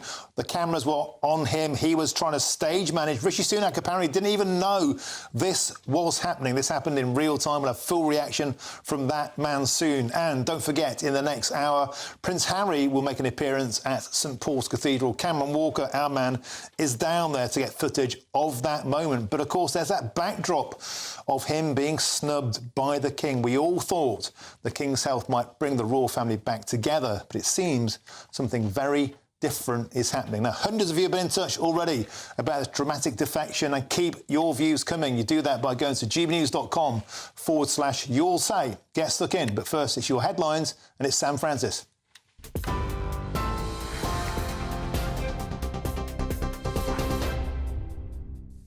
Martin, thank you very much, and good evening, good afternoon, in fact, from the newsroom. It's just gone 4 o'clock, and our top story this afternoon, a second Conservative MP in 2 weeks has now switched to the Labour Party. Nathalie Elphicke, who represents Dover, says she made the decision because Rishi Sunak's leading a tired and chaotic government. It's the latest in a dramatic drop in the government's working majority since the last general election, from more than 80 seats to now less than 50. Well, today's defection was announced just moments before Sir Keir Starmer spoke during Prime Minister's questions. If 1 week a Tory MP who's also a doctor says the Prime Minister can't be trusted with the NHS and joins Labour, and the next week the Tory MP for Dover, on the front line of the small boats crisis, says the Prime Minister cannot be trusted with our borders and joins Labour, what is the point of this failed government staggering on? Well, the Prime Minister steered clear of Labour's newest MP and instead paid tribute to the now former Mayor of the West Midlands. Let me join with him in congratulating all new and paying tribute to all former councillors, PCCs and mayors across the country. I hope his new ones do him as proud as I am of all of mine, Mr. Speaker. Great leaders like Andy Street, who leave behind a strong legacy of more homes, more jobs and more investment, in sharp contrast to the legacy left by the last Labour government, which was a letter joking that there was no money left. Speaking shortly after defecting, Ms Elphicke says there's a brighter future under a Labour government. In 2019, the Conservatives stood on a manifesto that was very much centre ground. But under Rishi Sunak, they've abandoned the centre ground and broken many election promises. Meanwhile, under Keir Starmer, Labour have changed. And I think that change is going to bring a much better future for our country. And that's why I was so keen to join the Labour Party and play my part in bringing that important future forward. In other news, banking group TSB will close 36 of its branches and cut 250 jobs across the business as more customers are opting for online banking. Most of the lost positions will be in the bank's fraud department, central operations and in high street branches. That says about 96% of transactions now take place outside of a branch, while in-store transactions have fallen by 43% over the past 4 years. Scotland's new First Minister has appointed Kate Forbes as his deputy. The former Finance Secretary says she's deeply honoured to accept the invitation. Ms Forbes, who ran against Humza Yousaf for the top job, takes over from Shauna Robinson, who remains in Cabinet in another position. And some breaking news just coming to us from Heathrow this afternoon. We understand that hundreds of workers there have now called off their strike after a new offer was made in a bid to resolve an ongoing dispute over the outsourcing of jobs. Members of the Unite union were due to walk out from tomorrow. Until next Monday, workers including security guards, passenger assistance staff and others will now be balloted on that offer. So we're just hearing that strikes planned at Heathrow Airport will now be called off. In other news this afternoon, social media companies are being warned that they could be banned for those under 18 if they don't keep children safe. The media regulator Ofcom says platforms must take action to stop their algorithms recommending harmful content to children.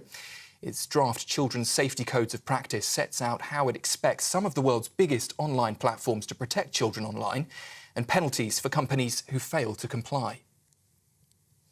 Social media influencer Andrew Tate has been served with court papers at his home in Romania, according to lawyers on behalf of 4 alleged victims.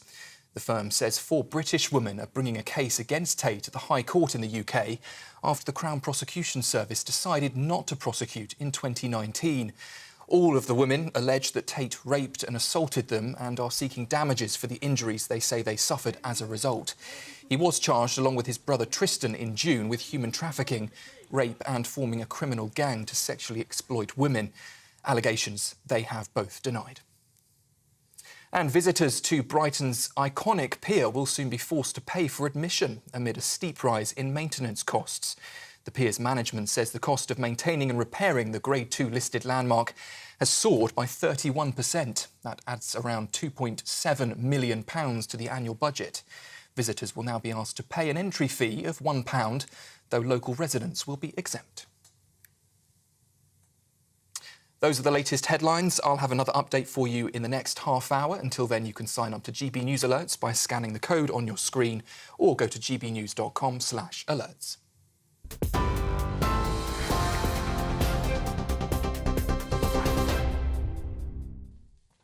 Thank you, Sam. Now, an action-packed hour ahead, and let's get cracking with more bad news for the Prime Minister as Tory MP Nathalie Elphicke has spectacularly defected to the Labour Party, hitting out at what she described as the broken promises of Rishi Sunak's tired and chaotic government. Well, the Dover MP crossed the floor in the House of Commons just moments before PMQs earlier today, and in her statement, she said this: from small boats to biosecurity, Rishi Sunak's government is failing to keep our borders safe and secure. Lives are being lost in the English Channel, while small boat arrivals are once again at record levels.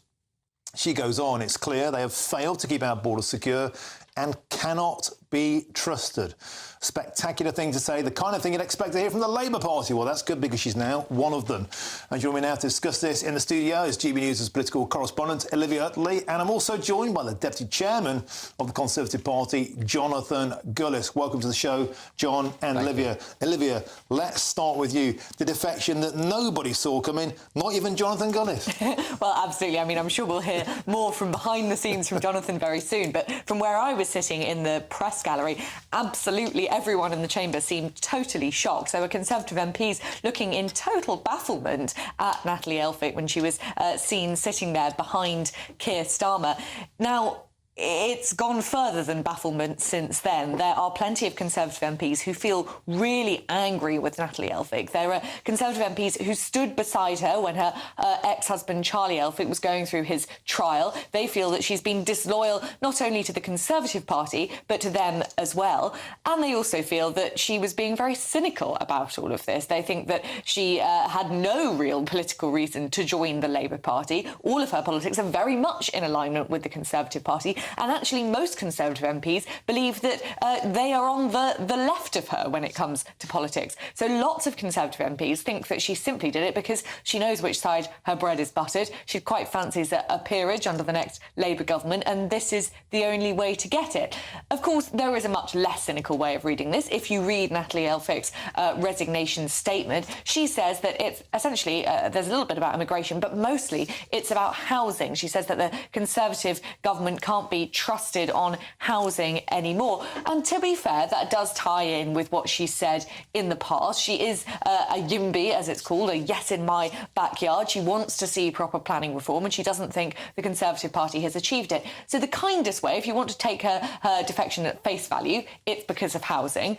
If you were a little bit more of the cynical bent, then it is simply because she wants to stick the knife into Rishi. She doesn't really want to be in politics anymore, and she'd quite like a peerage. OK, well, I'm hoping we won't get such a kind and forgiving take on affairs from you, Jonathan Gullis. There's footage of you moments before PMQs and you were looking baffled because literally nobody saw this coming. No, I was in my chair, and I always actually normally exchange a little smile on the way with Keir Starmer, because we I do enjoy heckling him, and then suddenly noticed that Nathalie had sat behind him, and so the footage of me is letting my mate in front of me, Gareth Bacon, know that she's defected because he's doing a statement after the Prime Minister's questions time, and then, or an urgent question, sorry.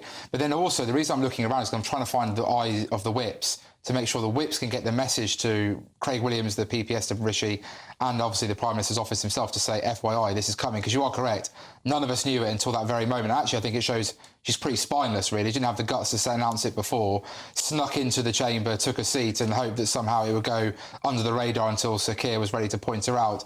So, yeah, I think, it's going to be a very lonely world for her. She's certainly not going to be trusted or welcomed in by many Labour MPs. I'm sure you're hearing the same whispers I am about the unhappiness from their side. And, of course, any friends that she did have on our benches, well, those friendships are over. So what's the motive for doing this? I mean, I was at an outside broadcast in October 2022 in her constituency with Nigel Farage and Michelle Dewberry. She was meant to appear at that venue. The rumour was she bottled it. She didn't want to face the electorate. When she came up on a screen, she was booed and hissed.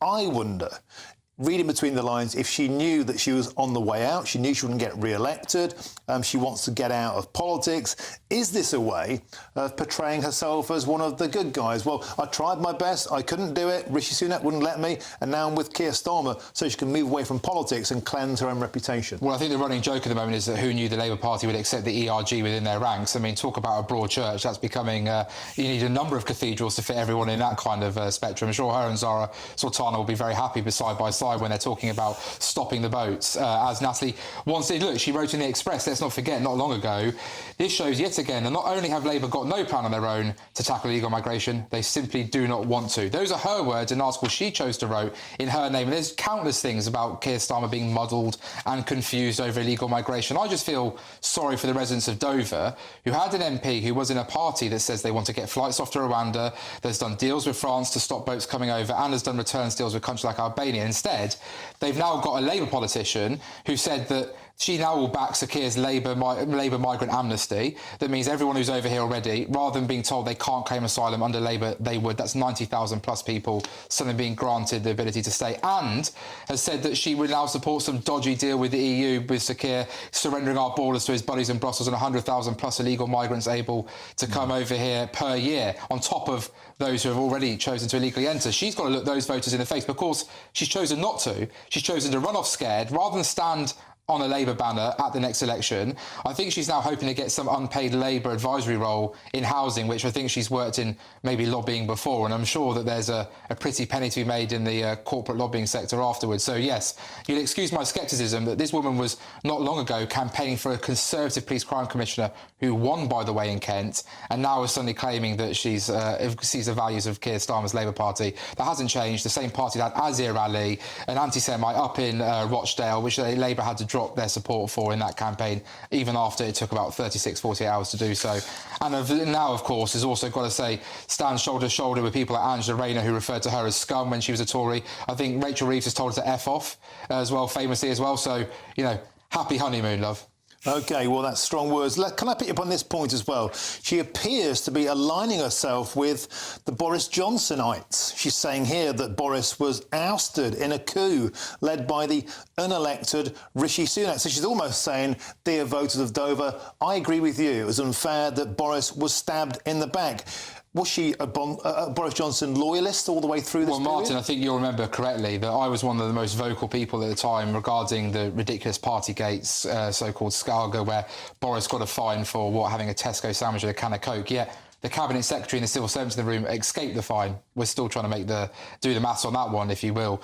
But all the time I did the media, all the time I was writing articles, all the time I was in the chamber supporting Boris Johnson, I don't recall seeing Nathalie Elphicke anywhere. I don't recall her even singing in the Downing Street when Boris was saying goodbye. So, again, you'll excuse me for believing that this is just some cynical attempt to try and portray herself as a Boris Johnson fan, something that Angela Rayner has tried to also do in Deputy Prime Minister's questions when she was saying that Boris was a great electoral asset. You know, they're all desperately trying to pivot for every vote, even though we all know what they really stand for, which is they have no plan. And what Nathalie Elphicke has shown on top is she has no views, no values and no spine. And, John, what kind of sentiments have you been hearing from your colleagues today, as well as shock? Bear in mind, we're pre-Watershed.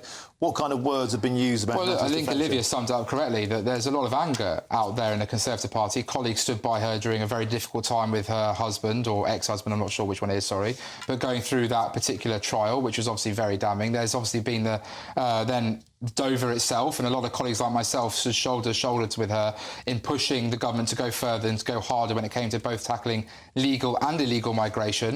You know, this is a woman who's a member of the New Conservatives, which I set up with Danny Kruger and Miriam Cates, where we've called for some of the probably toughest measures going when it comes to immigration. Someone who I've been pushing for us ignoring and potentially want us to quit the ECHR. She's been empathetic to those viewpoints. Now she's in a Labour Party that says that the European Court of Human Rights should be respected and that if they tell us not to take our flights, then we shouldn't do. Again, a Labour Party that said that they would cancel the Rwanda flights even if the policy works. And you've got the migrant amnesty on top, and you've got the dodgy deal with the EU. That means that people of Dover won't see less boats. They'll see more boats and more illegal migrants, predominantly young single men, than ever before, taking up her hotels, her police's time, her NHS, her school spaces, and she's now got to look her constituents in the face, or, as you've said already, I'm sure she'll just hide in her office and hunker down. I hope that she hasn't got to face the real consequences of her actions today. OK, fruity stuff. And elsewhere today, Robert Jenrick has called for the Home Office to be broken up to curb that kind of migration Jonathan's discussing. And the former Immigration Minister said it is incapable of controlling immigration and securing the UK's borders, whilst outlining a 30-point plan to cut illegal migration, including creating a new department whose sole mission is controlling immigration. Well, Olivia, let's cut back to you on this. Seems like a good idea. I mean, clearly what we have at the moment isn't working. Legal migration through the roof. We can't stop the boats. But the point is this. Is it fair to blame the Home Office, or is this a couple of ministers looking for a scapegoat? Well, there are lots of ways of looking at this. I mean, obviously, there are plenty of Conservative MPs who might be looking for a scapegoat. The Conservatives' Rwanda policy hasn't really worked very well yet. It was first talked about over 2 years ago, and now one migrant has left for Rwanda, but he was left of his own accord and was given a £3,000 sweetener by the government. So you could argue that this is just the Conservatives looking for some sort of scapegoat. That said, it is very hard to find anyone in politics or in Whitehall, for that matter, whatever their political colours, who believes that the Home Office is doing a good job. And there is a widespread belief that it is simply too big and too unwieldy. At times it feels as though the left hand just doesn't know what the right hand is doing. If you look at the Windrush scandal, that was a result of people not understanding what their deputy was doing, not realising that something else was going on in the room next to them, having to firefight, so sort of putting anything non-urgent on the back burner. These are issues that come up again and again for the Home Office. And Robert Jenrick, who saw all of this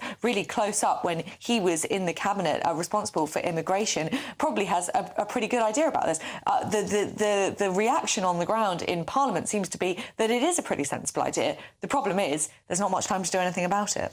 Jonathan Gillis, we've heard from Priti Patel, from Suella Braverman, from Robert Jenrick, the constant whiff that the Home Office is politicised, that it has its own agenda. In actual fact, it digs its heels in. It's already said there might be a legal challenge against the Rwanda policy. From your experience at the top of office in the Conservative Party, do you think that the Home Office is rowing in a different direction to your party, to this government? Well, I think you've made some fair points there about some of the trade unions within the civil service who want to take legal action against the government, when actually their job is to enforce the government's will, the democratically elected government of this country. And if it's that we've chosen to deport illegal migrants to Rwanda, which is exactly what we should be doing, then their job is to not get in the way of that. Their job is to help us deliver on that. And essentially, if they don't want to do that, then go find a job elsewhere, to be perfectly frank. That's just the way our democratic system works. And with the Home Office, I think we've seen some appallingly embarrassing performances from the very top, the Permanent Secretary and one of his deputies, when they've gone before the Home Affairs Select Committee, when I think very simple questions were actually asked by GBNews' own Lee Anderson about, how many people not from Albania had been deported, and they simply looked around each other in silence and said, well, we don't have that number. I mean, that tells you just how shambolic, sadly, some of the leadership is in that department, and it's the political leadership that's having to constantly come up against that toe-to-toe, which is completely out of kilter with what the British people would expect of the civil service. It's the British public who fund that very civil service at the end of the day as well. So I'm open to the idea of it. I'll certainly go away and read the report. I think these are two very big brains in the Conservative Party. We will have some very good ideas, and I look forward to reading it, and who knows, we might see some of this in the manifesto going forward. Superb. Jonathan Gillis, Olivia Hurley, superb start to the hour. Thank you both for joining us here in the studio. Superb. Now, I'll have lots more on that story at 5 o'clock, and there's plenty of coverage on our website, gbnews.com, and you've helped to make it the fastest growing national news website in the country, so thank you very much. Now, it's our biggest cash prize to date, an incredible £20,000 in tax-free cash, and it could all be yours. And here's all the details that you need to enter our latest Great British Giveaway.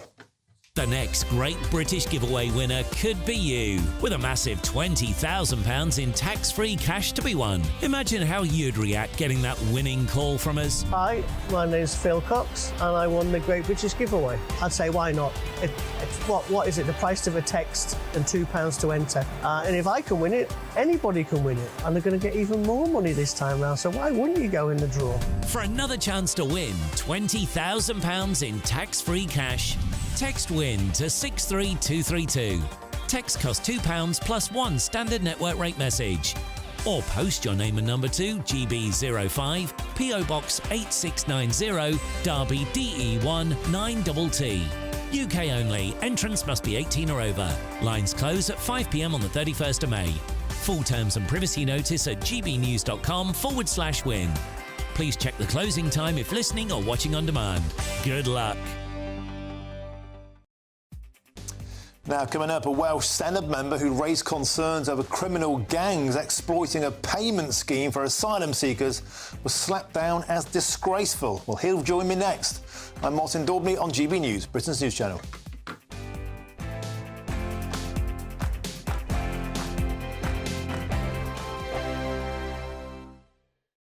In the GB newsroom, we bring you the news as it happens. With our team of dedicated journalists across the UK, GB News brings you accurate reporting of the day's topical agenda.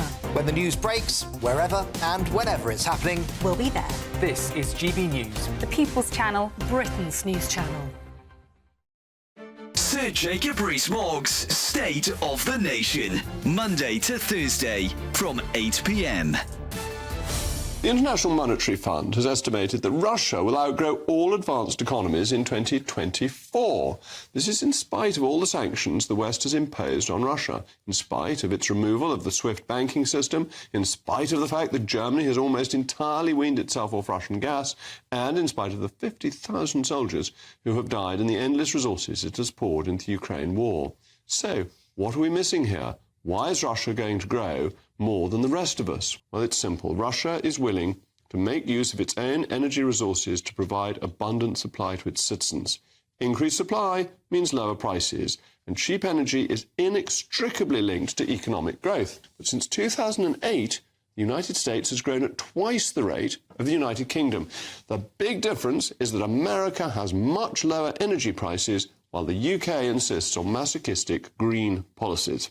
But it's no surprise that the Green fanatics in the Scottish government, where they know how to be fanatics, have had to backtrack on their flagship greenhouse gas reduction target.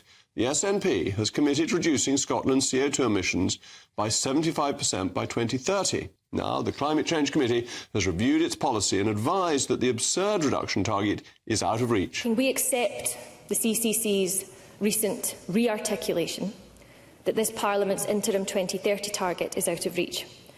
We must now act to chart a course to 2045.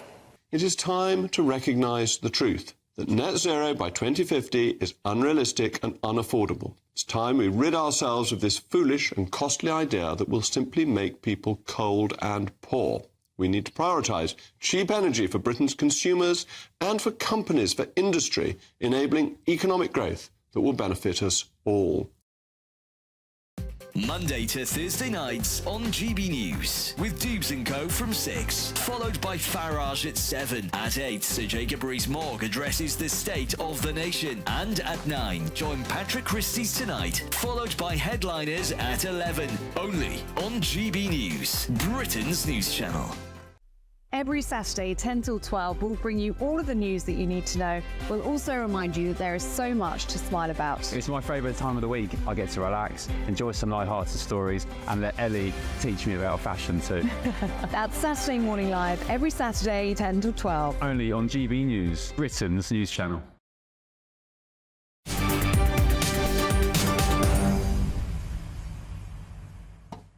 Welcome back. It's 4:25. I'm Martin Daubney and this is GB News. Now, a Welsh Senedd member who raised concerns over criminal gangs exploiting a payment scheme for asylum seekers was slapped down as disgraceful yesterday by First Minister Vaughan Gething.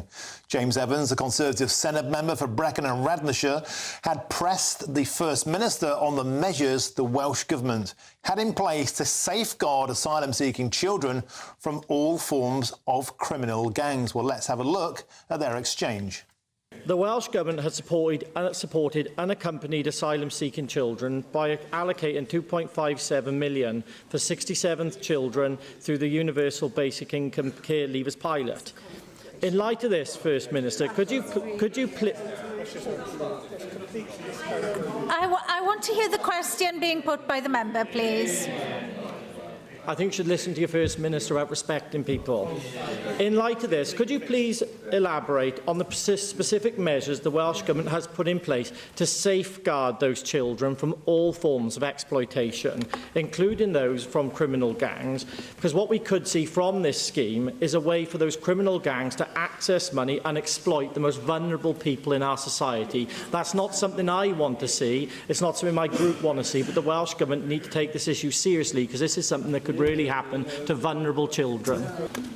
The member draws a link between illegal migrants and the Rwanda scheme and the care leavers pilot on universal basic income, and I think the attempt to do that is genuinely disgraceful. Genuinely disgraceful. Well, joining now to discuss this is the Conservative member of the Welsh Parliament, James Evans. James, welcome to the show. You raised a perfectly viable question there about child exploitation, taxpayers' money being used for that, and yet when you tried to raise that point, you were called disgraceful. I know, I was actually generally shocked, because these are some of the most vulnerable people who do come into our country via routes, and they can be exploited by criminal gangs, and I think it's a genuine question to ask of the Welsh Government. They are giving them money, but what safeguards are they putting in place to make sure that these young people aren't being exploited? The First Minister obviously didn't like that level of scrutiny he was being put under due to all the other issues he's had over the coming weeks, and just decided that he was going to blank me completely, call me disgraceful, and basically try and brand me out as some sort of racist, which I'm not. I care about young people who are vulnerable, and I think the Welsh Government should take more responsibility and actually put those safeguards in place. But if they're not willing to tell me what those safeguards are, it's obviously proven that perhaps they don't have any safeguards, and this is actually something that they need to get on top of. And James, could you just clarify for us exactly how this payment scheme can or has been potentially abused? So how the scheme currently works is our care leavers in Wales, or care experienced children, are entitled to £1,600 a month as part of the universal basic income pilot the Welsh Government was running. The Welsh Government decided to extend that then into unaccompanied children who were coming to the United Kingdom. The people who I have spoken to have said there is no support put in place for them, and that's just on the care leaver side of it. So I was generally interested, how are the Welsh Government going to administer this? Of course, those people who are coming here unaccompanied, whose families are potentially being left behind, and those are the people who could be exploited by the same criminal gangs who are pushing people in small boats across the English Channel. That needs to stop. And if the Welsh Government providing this level of support, they need to make sure that the safeguards are in place, because I don't want to see no young person who is fleeing some of the most dangerous war-torn countries across the world coming here being exploited by disgusting criminal gangs whose sole purpose is to make money out of other people's miseries. And James, we know that happens. We've seen that happen all across the United Kingdom, around county lines, drug use, around criminality, around street begging, around pickpocketing. It just does happen. That is a statement of fact. Why do you think there's such a visceral and immediate response to slam down that conversation, to call you divisive, to imply that you're racist? And who does that help? It doesn't help the children, does it? It doesn't help the children, but this comes on the back of all the issues that Vaughan Gethin has had lately around scrutiny, taking £200,000 from somebody convicted of environmental fraud, somebody as well who has also deleted text messages relating to maybe COVID on something else. The First Minister has dodged and dodged scrutiny, and his time as First Minister, even this very short period, has been put under intense scrutiny. This is another area where I think Labour generally don't really know what they're going to do on immigration or asylum. And I just do not think Welsh Labour want to answer these questions. I don't think the Welsh Government know how to administer this. I think it sounds very good. It's a very good policy on paper, and probably some people may think it's a great idea. But actually, when you put these things in place, you need to make sure that the safeguards are there to safeguard young people from exploitation, whether that's from criminal gangs on the continent or whether that's criminal gangs within the United Kingdom. And James Evans, I noticed behind you as well the No Farmers, No Food sign. That's a cause we've been supporting widely here on GB News because, of course, without farmers, we don't have that food supply issue and they're being forced into poverty by punitive policies they're fighting back against, and particularly in Wales. And whereas the French say it with fire, the Welsh said it with a choir. Superb stuff. James Evans, thanks for joining us on the show. Always a pleasure. Now, there's lots more still to come between now and 5 o'clock. And Prince Harry is back in the UK, but he will not be meeting his father due to the King Charles's having a full programme. Is that really the reason why, or is the Ginger Prince being frozen out of the royal family? He will arrive in about 25 minutes' time at St Paul's Cathedral. We'll make sure that we're there live for you. But first, it's your headlines, and it's Sam Francis.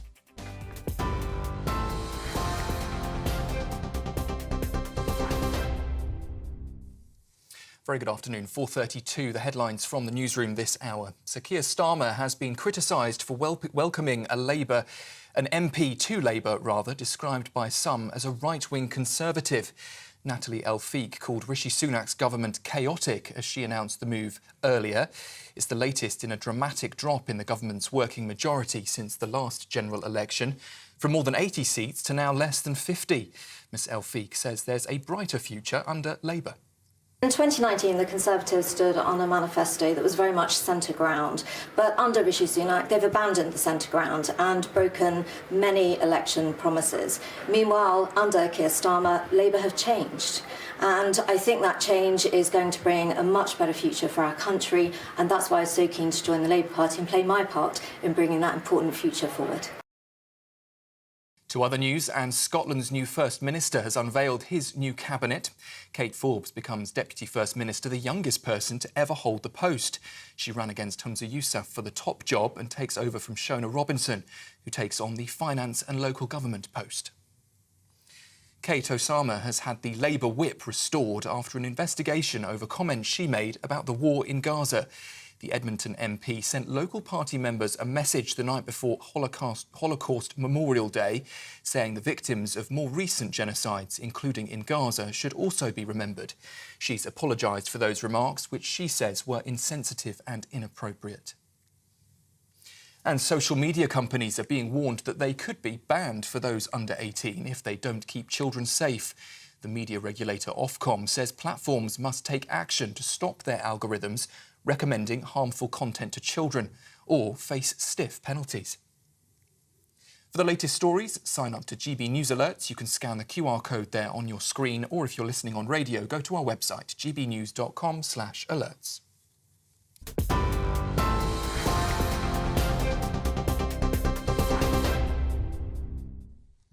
And thank you, Sam. Now, there's plenty more to bring you in just a moment. But first, there's a brand new way to get in touch with us here at GB News. And here's Bev Turner with all of the details.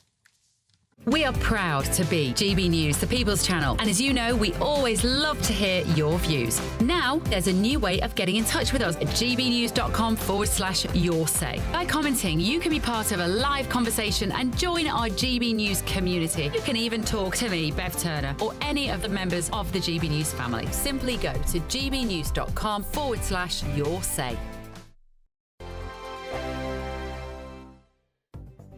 The latest GB News travel.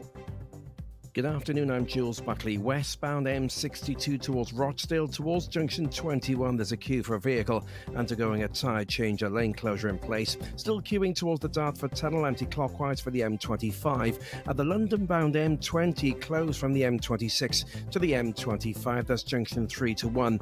There's a lorry fire there. Eastbound M27 struggling, 8 to 9 towards Fareham, a lane shut for a breakdown. Still queuing northbound at the M5 around Bridgewater, 24 to 23, a collision means a lane shut. A slow west for the M4 towards Swansea, 42 towards 43 Llandarcy. That's at the scene of a collision, but all lanes back open. And strike action affecting many train operators today right across the United Kingdom. The advice, of course, is to check the service before you travel. And that's the latest. You can stay up to date throughout the day by visiting our website, gbnews.com. Sunday with Michael Portillo from 11, only on GB News.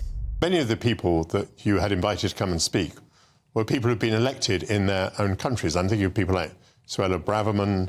I'm thinking of Nigel Farage, who has been a member of the European Parliament, of course, had an enormous impact on British politics. And Viktor Orban, who has been elected and re-elected. Many people may not care for the Prime Minister of Hungary, but he's certainly an elected person. And in addition, we had about 15 to 16 members of the European Parliament who were also elected, and they really live in Brussels. And you would imagine that Brussels, being the head of the capital of the EU, would allow elected members of its own parliament to have an opportunity to voice their views. So I think what was very interesting about this is that the mayors overplayed their hands, so that because they overplayed their hands, all public opinion became entirely on our side. It was so evident, so transparent, that this was really an attempt to use the police instead of arguments to react to our conference, that it was a real direct threat, and it is still a direct threat to the freedom of assembly and to free speech. So how do you think it leaves it? Is it more likely or less likely that there'll be future bans? I think this is a trial run.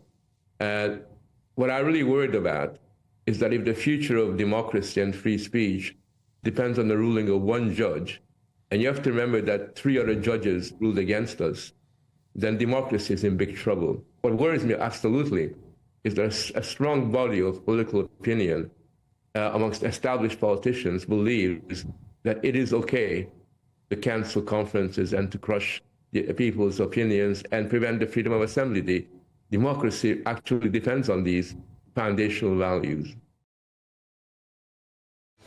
I'm Patrick Christie's. Every weeknight from 9, I bring you 2 hours of unmissable, explosive debate and headline-grabbing interviews. What impact has that had? We got death threats and the bomb threat and so on. Our job is to do what's in the best interest of our country. You made my argument for me. My guest and I tackle the issues that really matter with a sharp take on every story. I'm hearing it up and down the country. That was a beginning, not an end. Patrick Christie's tonight from 9 p.m. only on GB News, Britain's news channel.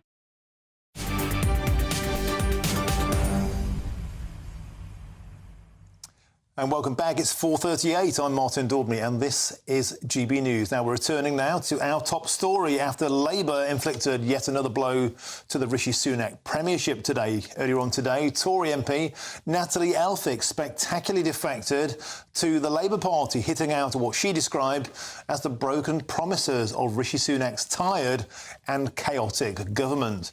Well, the Dover MP crossed the floor in the House of Commons just moments before Prime Minister's questions earlier today, and in her statement she said this: from small boats to biosecurity, Rishi Sunak's government is failing to keep our borders safe and secure. Lives are being lost in the English Channel, while small boat arrivals are once again at record levels. She went on, it's clear they have failed to keep our borders secure and cannot be trusted. Well, loads of you have been getting in touch on this topic by visiting gbnews.com/your say. Let's go through a few of those now. Duncan says this, short and to the point: they are jumping a sinking ship for their own benefit. Well, Duncan, as I understand it, we had Jonathan Gullis, the Deputy Chair of the Conservative Party, in here earlier on. Nathalie Elphicke is not standing at the next election. She will temporarily be the Labour Party MP for Dover, but as we understand it, the previous PPC, prospective parliamentary candidate, will also stand again at the next election, so it'll be a fleeting visit to the Labour Party. And Jonathan Gullis was saying that maybe she would like some kind of peerage, maybe to lobby on housing, something she mentioned in her resignation statement. Caroline adds this: Nathalie Elphicke has slapped her local Conservative Party in the face, especially with the way they supported her after her former husband's behaviour. I, for one, am not impressed. And, of course, Nathalie took over from her husband as the MP. And Caroline echoing the sentiments here that Olivia Utley mentioned, that a lot of people who work tirelessly at constituency level on election campaigns to get MPs elected and re-elected will feel that they have had all of their hard work ripped away, the rug pulled from under their feet. Chris adds this: it's obvious to a blind man. She does not trust Rishi Sunak on stopping the boats or cutting immigration. She made that clear in her statement. Paula adds this: how can defections to another party be democratic? If you move to being independent, then fair enough. But her constituents voted in the Conservative Party and not the Labour Party. Surely there should be a by-election. It's a funny one, that, Paula, because when this happens time and time again, people do call for a by-election. But recall, Lee Anderson defected to the Reform Party from the Conservatives, and they said they wouldn't do a by-election either. People seem to want a by-election until their party becomes the beneficiary, and then they go strangely quiet. The Labour Party have been calling out for by-elections left, right and centre. I don't think they're calling for one today. And I can't see her going anywhere. Oh, there's a comment on the screen. There's a comment on the screen there. Today, Keir Starmer had his 10th relaunch with no plan, yet he didn't even mention stopping the small boats. These are her tweets. So if we look back through Nathalie Elphicke's social media, we can see lots and lots of times she has criticised Sir Keir Starmer. There's one here saying this is Labour's small boats policy. There's a picture of Sir Keir Starmer next to an open door, backing people smugglers, it said under that. Nathalie Elphicke here saying if Labour's only policy is to rely on the French, then they are not serious about stopping small boats. So Nathalie Elphicke, an MP who historically has been very, very, very critical of the Labour Party on immigration, on stopping the small boats, on refugees welcome, today spectacularly crossed the floor and became one of them. What a day in politics. Well, don't go anywhere, because Prince Harry will very shortly be arriving at St Paul's Cathedral and will be there live. I'm Martin Daubney on GB News, Britain's news channel. Hello there, welcome to your latest GB News weather update brought to you by the Met Office. It should stay dry and bright for most of us through the rest of the day. We'll feel fairly warm in the sunshine once again, but there is some rain moving into northwestern areas of Scotland. That's as the weather front approaches these areas. It won't make too much progress though, as high pressure is building elsewhere across the country, and that will bring plenty of dry weather through the rest of the week for many areas of the UK. There will be some thicker cloud coming into parts of northern England, perhaps northern Wales through this evening, bringing some drizzly rain. That's the overspill from that weather front, but across the south it should stay dry and clear. We could see some mist and fog developing in inland areas, perhaps along the coast as well, and it will be another mild start to the day away from any rural areas of Wales where we could see lows of 3 or 4 degrees. So a fairly bright start to Thursday, away from any of that mist and fog that will stay fairly wet through the morning across the northwest of Scotland. The rain should slowly start to ease as you head towards the afternoon here. Elsewhere, another dry and bright day, and I think it's going to be a warmer day on Thursday than today. Highs of 22 quite widely, 24 possible in the best of the sunshine across central areas of England, eastern areas of Wales as well. Another bright start to Friday. The rain should start to clear away from northern areas of Scotland through the day, so more of a widespread area of sunshine through the day on Friday. Temperatures rising into the weekend, peaking around 26 degrees, but then we could start to see a further risk of showers on Sunday.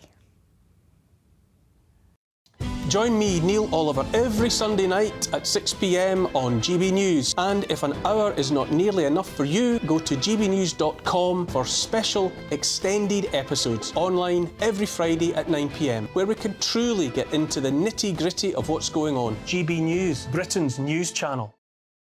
We're proud to be GB News, the People's Channel, and as you know, we always love to hear your views. Now, there's a new way of getting in touch with us at gbnews.com/yoursay. By commenting, you can be part of a live conversation and join our GB News community. You can even talk to me, Bev Turner, or any of the members of the GB News family.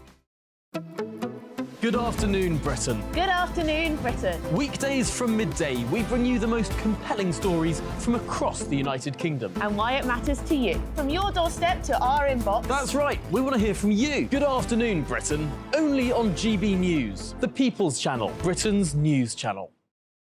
We're GB News, and we come from a proud tradition of British journalism. That's why I'm so excited to be here. It's something so new. The first news channel to be launched in Britain in over 30 years. Launched to represent the views of the British people. To go where other broadcasters refuse to go. How did you find out about the story in the first place? Launched with one aim. To be the fearless champion of Britain. It's an absolutely fantastic atmosphere here. This is GB News.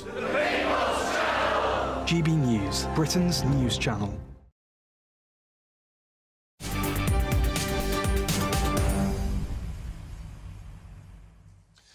Welcome back, it's 4:46. I'm Martin Daubney on GB News. Now, Prince Harry has come to the UK to celebrate the 10th anniversary of the Invictus Games. A service of thanksgiving is being held this afternoon at St Paul's Cathedral to commemorate the decade-long support that competitors in the tournament have received. Well, there was speculation that the Duke of Sussex would make time to visit his father, the King. But a spokesman for Prince Harry said that His Majesty's full programme meant there was no time for them to get together. Well, let's cross now to GB News' royal correspondent, Cameron Walker. Cameron, you're still outside there in the spectacular early summer sunshine, so we're expecting Prince Harry to emerge pretty soon. What's the latest? Yeah, pretty soon, Martin, and I think it's pretty good weather for it, to be perfectly honest. The crowds have grown significantly over the last few hours from across the world, really. Lots of tourists, but Brits as well. Members of the congregation for the 10th anniversary of the Invictus Games at St Paul's Cathedral have also started to arrive. They include many wounded servicemen and women who have served in many wars. The whole point, of course, of the Invictus Games is to support wounded veterans in their recovery with Paralympic-style competitions every couple of years or so. Nations competing from across the world as well.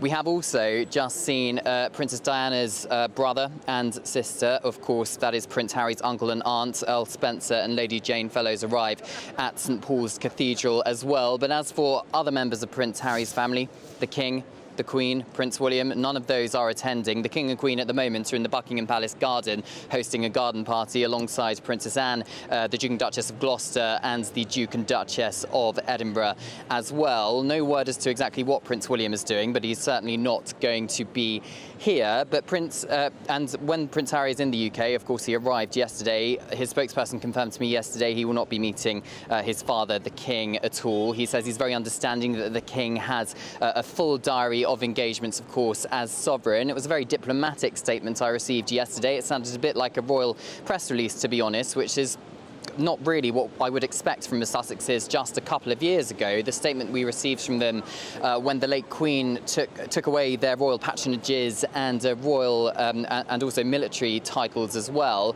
We received a statement with the now infamous line saying service is universal. Now, Friends of Sussexes says that was very much in the context of all the charity work that they do. Critics of the Sussexes said that it was a bit of a disrespect to the late Queen and a bit bitter. But yesterday's statement, as I said, incredibly diplomatic, incredibly warm, suggesting to me Prince Harry does want to mend the relationship with his family here. But his focus very much will be on the Invictus Games here. It's been 10 years in the making of really trying to help wounded veterans from across the world, really. He, of course, himself served 2 tours of Afghanistan, and he wrote in his memoir, Spare, when he was being taken out of deployment in Afghanistan, he was on the same plane as the coffin of a Danish soldier and 3 wounded British veterans. And it's that moment that stayed with him, which inspired him, having been to the Warrior Games in the United States, to create the Invictus Games back in 2014. The first Invictus Games happened in London.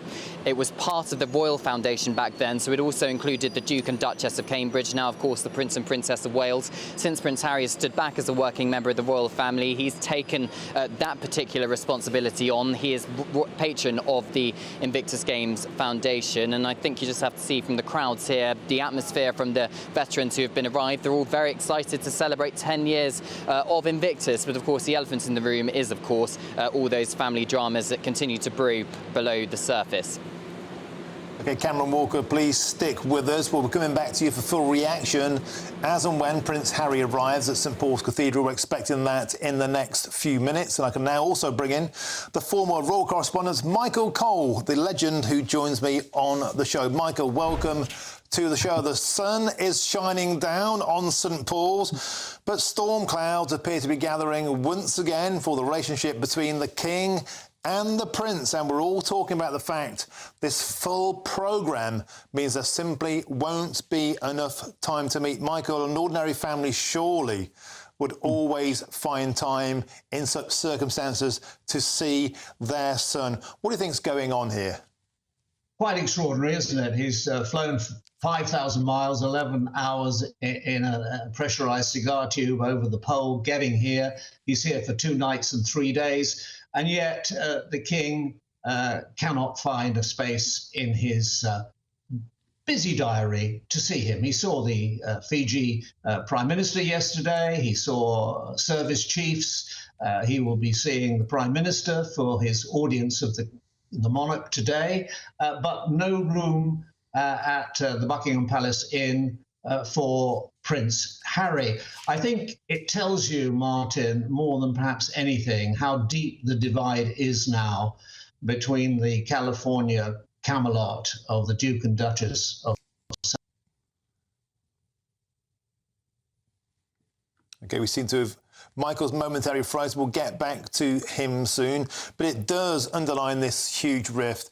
And many of us believed, didn't we, that during Princess Kate and the King's cancer scares, that these divisions in the family may have been put behind the fact. We have those live pictures there now. This is Prince Harry arriving at St Paul's Cathedral. Has to be said, a very hearty cheer from the crowd. Friendly waves. I don't know if we have Cameron Walker there to give us a comment to this. He's going up. He's believed to be doing a reading inside. This is, of course, the 10th anniversary of the Invictus Games. Been met there by one of the bishops at the cathedral. Has to be said, a very warm and hearty welcome from the crowd outside St Paul's Cathedral. And there he goes. Prince Harry now gone into the cathedral to carry on with that. So Cameron Walker, you're outside St Paul's Cathedral. We just saw some live pictures there. Has to be said, a very warm welcome for Prince Harry. Yeah, it absolutely was, Martin. His car drove right past us here and he gave all of the crowd here a huge smile. He was wearing his Afghanistan military medals inside the back of the Range Rover. And as you said, a huge cheer from the crowds here. And when he stood out the car and walked up the steps of St Paul's Cathedral, the cheering continued from many members of the crowd and he gave them all a wave. I think there's very much, it's fair to say, huge support for the Duke of Sussex here outside St Paul's Cathedral in the sunshine. Of course, it is a big achievement for Prince Harry. He will see it as a big achievement. 10 years of the Invictus Games, 23 nations with over 500 competitors taking part. The whole ethos of the Invictus Games is through sport you can change lives and also save lives. Invictus is Latin for unconquered, and as you said, Martin, Prince Harry is expected to give a reading inside the St Paul's Cathedral as part of this 10-year anniversary service. The actor Damian Lewis will also be reading the Invictus poem. That poem, written in the Victorian times by William Henley, his bust, his memorial bust, inside the crypts of St Paul's Cathedral. The poem has is known for its themes of willpower and strength in the face of huge challenges, alluding to the plight of amputees back in Victorian times, and that kind of ethos ringing through to injured servicemen and women from wars such as Iraq, such as Afghanistan, and many others as well. As I said, 23 nations, 500 competitors, and there's been 1,000 friends and family as well, and it's all about supporting those veterans and very much for taking part that counts. The ethos of the Invictus Games is not about the medals table as it is for the Paralympics or the Olympic Games, something perhaps the Invictus Games is based on, but it's very much about taking part and each individual veteran's journey. So even if they just make it to the start line, that very much could be a big achievement for them, and that is something that Prince Harry very much championing here today. OK, thank you, Cameron Walker, live there at St Paul's Cathedral, just welcoming in Prince Harry. And, of course, we'll have the full reaction to that story throughout the show, and also the full reaction to that dramatic defection to the Labour Party by Nathalie Elphicke. I'm Martin Daubney on GB News. Now it's your weather with Annie Shuttleworth. A brighter outlook with Box Solar, sponsors of weather on GB News. Hello there, welcome to your latest GB News weather update brought to you by the Met Office. It should stay dry and bright for most of us through the rest of the day. We'll feel fairly warm in the sunshine once again, but there is some rain moving into northwestern areas of Scotland. That's as the weather front approaches these areas. It won't make too much progress though, as high pressure is building elsewhere across the country, and that will bring plenty of dry weather through the rest of the week for many areas of the UK. There will be some thicker cloud coming into parts of northern England, perhaps northern Wales through this evening, bringing some drizzly rain. That's the overspill from that weather front, but across the south it should stay dry and clear. We could see some mist and fog developing in inland areas, perhaps along the coast as well, and it will be another mild start to the day away from any rural areas of Wales. We could see lows of 3 or 4 degrees. So a fairly bright start to Thursday, away from any of that mist and fog that will stay fairly wet through the morning across the northwest of Scotland. The rain should slowly start to ease as you head towards the afternoon here. Elsewhere, another dry and bright day, and I think it's going to be a warmer day on Thursday than today. Highs of 22 quite widely, 24 possible in the best of the sunshine across central areas of England, eastern areas of Wales as well. Another bright start to Friday. The rain should start to clear away from northern areas of Scotland through the day, so more of a widespread area of sunshine through the day on Friday. Temperatures rising into the weekend, peaking around 26 degrees, but then we could start to see a further risk of showers on Sunday. Looks like things are heating up. Boxed boilers, sponsors of weather on GB News.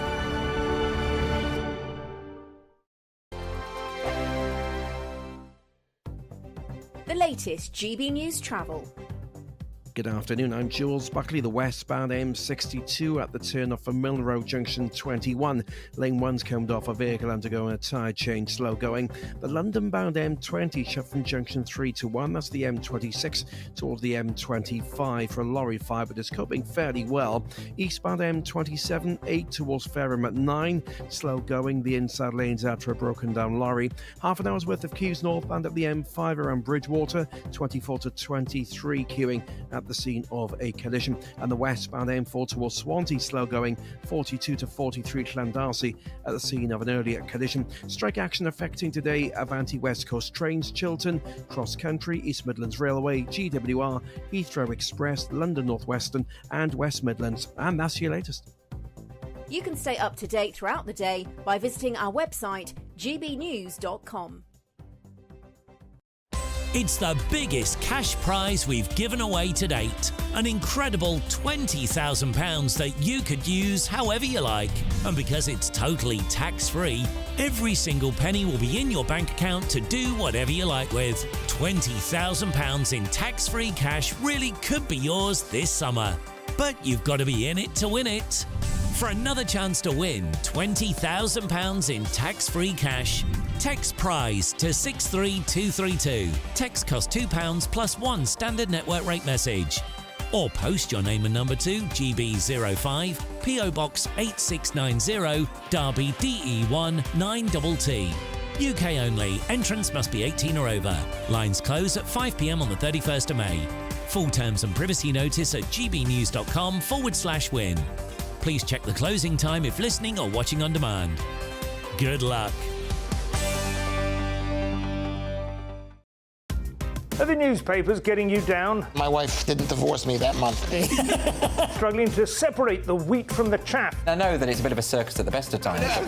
Well, don't worry, Headliners has got you covered. We'll take the burden of reading the day's news, and if we get depressed, who cares? It's an occupational hazard, frankly. That's Headliners on GB News from 11 p.m. till midnight, and the following morning, 5 till 6 a.m. on GB News, the comedy channel. Nah, just kidding. Britain's news channel. I'm Patrick Christie's. Every weeknight from 9, I bring you 2 hours of unmissable, explosive debate and headline-grabbing interviews. What impact has that had? We got death threats and the bomb threat and so on. Our job is to do what's in the best interest of our country. You made my argument for me. My guest and I tackle the issues that really matter, with a sharp take on every story. I'm hearing it up and down the country. That was a beginning, not an end. Patrick Christie's tonight from 9 p.m. only on GB News, Britain's news channel.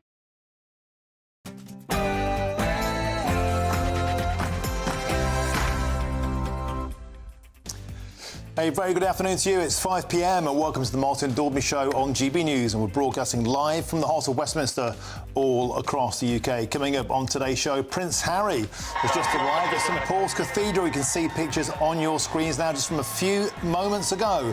He arrived, of course, for a special service to mark the 10th anniversary of the Invictus Games. My royal correspondents will bring us live updates.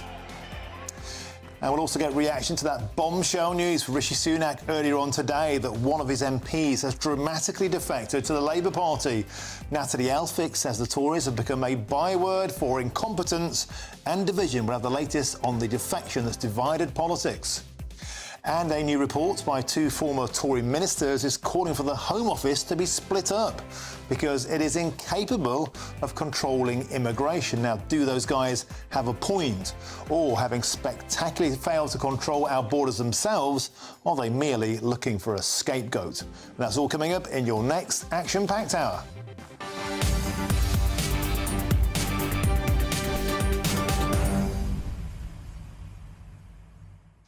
Well, the show, always a pleasure to have your company. So Prince Harry arrived at St Paul's Cathedral a short while ago, and it's fair to say received a huge cheer, a round of applause from the mass crowd. But of course, even though the sun was shining, the storm clouds have gathered around that moment because there is no time in the King's diary for the King and the Prince to meet. If you thought that the King's cancer and the other royal family health scares were going to bring the family closer together, that blood would prove to be thicker than water, that hasn't been the case. We'll have full reaction from Michael Cole, the legendary royal reporter, and of course our own Cameron Walker. And get in touch all the usual ways on the topic of Nathalie Elphicke spectacularly defecting to the Labour Party from the Tories earlier on today. Hundreds of emails and your says on that, and of course your take on the latest in the royal family. Send your views and post your comments by going to gbnews.com/your say. But before we get stuck into all of that,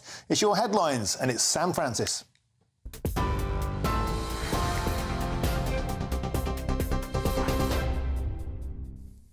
Martin, thank you very much, and good evening from the GB newsroom just after 5 o'clock. And as Martin was just mentioning there, Prince Harry has arrived at St Paul's Cathedral just moments ago for an event marking the 10th anniversary of the Invictus Games. If you're watching on television, these are the live pictures coming to us from outside St Paul's Cathedral. You can see there in central London where the Duke of Sussex has just arrived.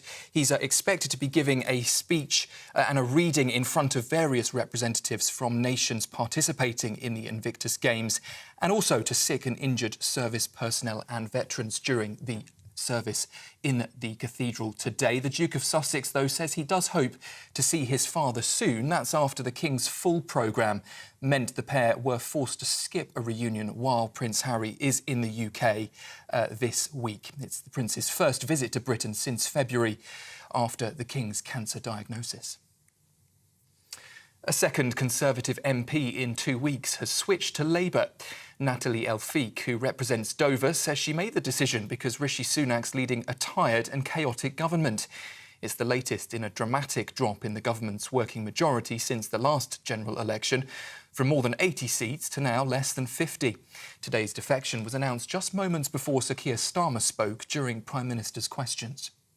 If 1 week a Tory MP who's also a doctor says the Prime Minister can't be trusted with the NHS and joins Labour, and the next week the Tory MP for Dover, on the front line of the small boats crisis, says the Prime Minister cannot be trusted with our borders and joins Labour, what is the point of this failed government staggering on?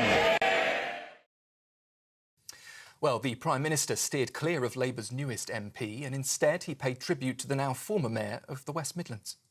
Let me join with him in congratulating all new and paying tribute to all former councillors, PCCs and mayors across the country. I hope his new ones do him as proud as I am of all of mine, Mr. Speaker.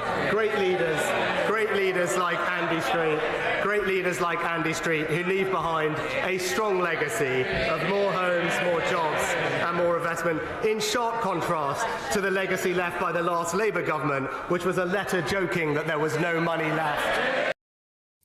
Speaking shortly after choosing to make that defection, Ms Elphicke said that there was a brighter future under a Labour government. In 2019, the Conservatives stood on a manifesto that was very much centre ground, but under Rishi Sunak, they've abandoned the centre ground and broken many election promises. Meanwhile, under Keir Starmer, Labour have changed.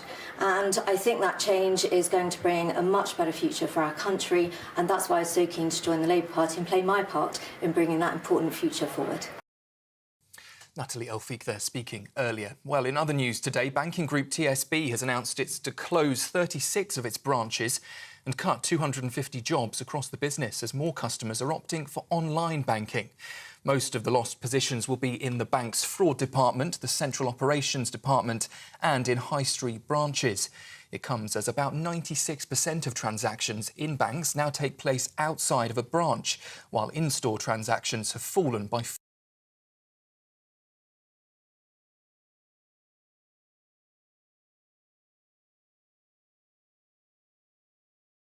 40 says she's deeply honoured to accept the invitation. Ms Forbes, who ran against Humza Yousaf for the top job, takes over from Shona Robinson, who remains in Cabinet but in another position.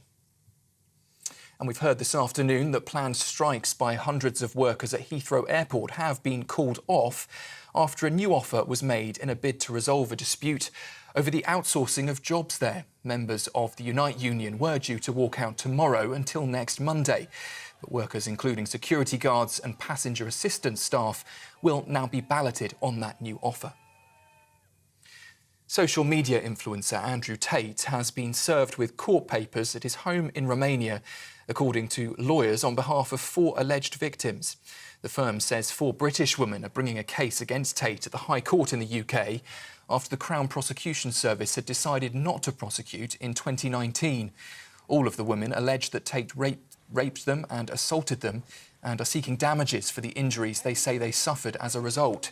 He was charged, along with his brother Tristan, in June with human trafficking, rape and forming a criminal gang to sexually exploit women, allegations they have both denied. And visitors to Brighton's iconic pier will soon be forced to pay for admission there amid a steep rise in maintenance costs. The pier's management says the cost of keeping up and repairing the Grade 2 listed landmark has soared by 31%, adding around £2.7 million to the annual budget. Visitors will now be asked to pay an entry fee of £1, though local residents will be exempt. Those are the latest headlines. For more, you can sign up to GB News Alerts by scanning the QR code on your screen or go to gbnews.com/alerts. Now, though, it's back to Martin.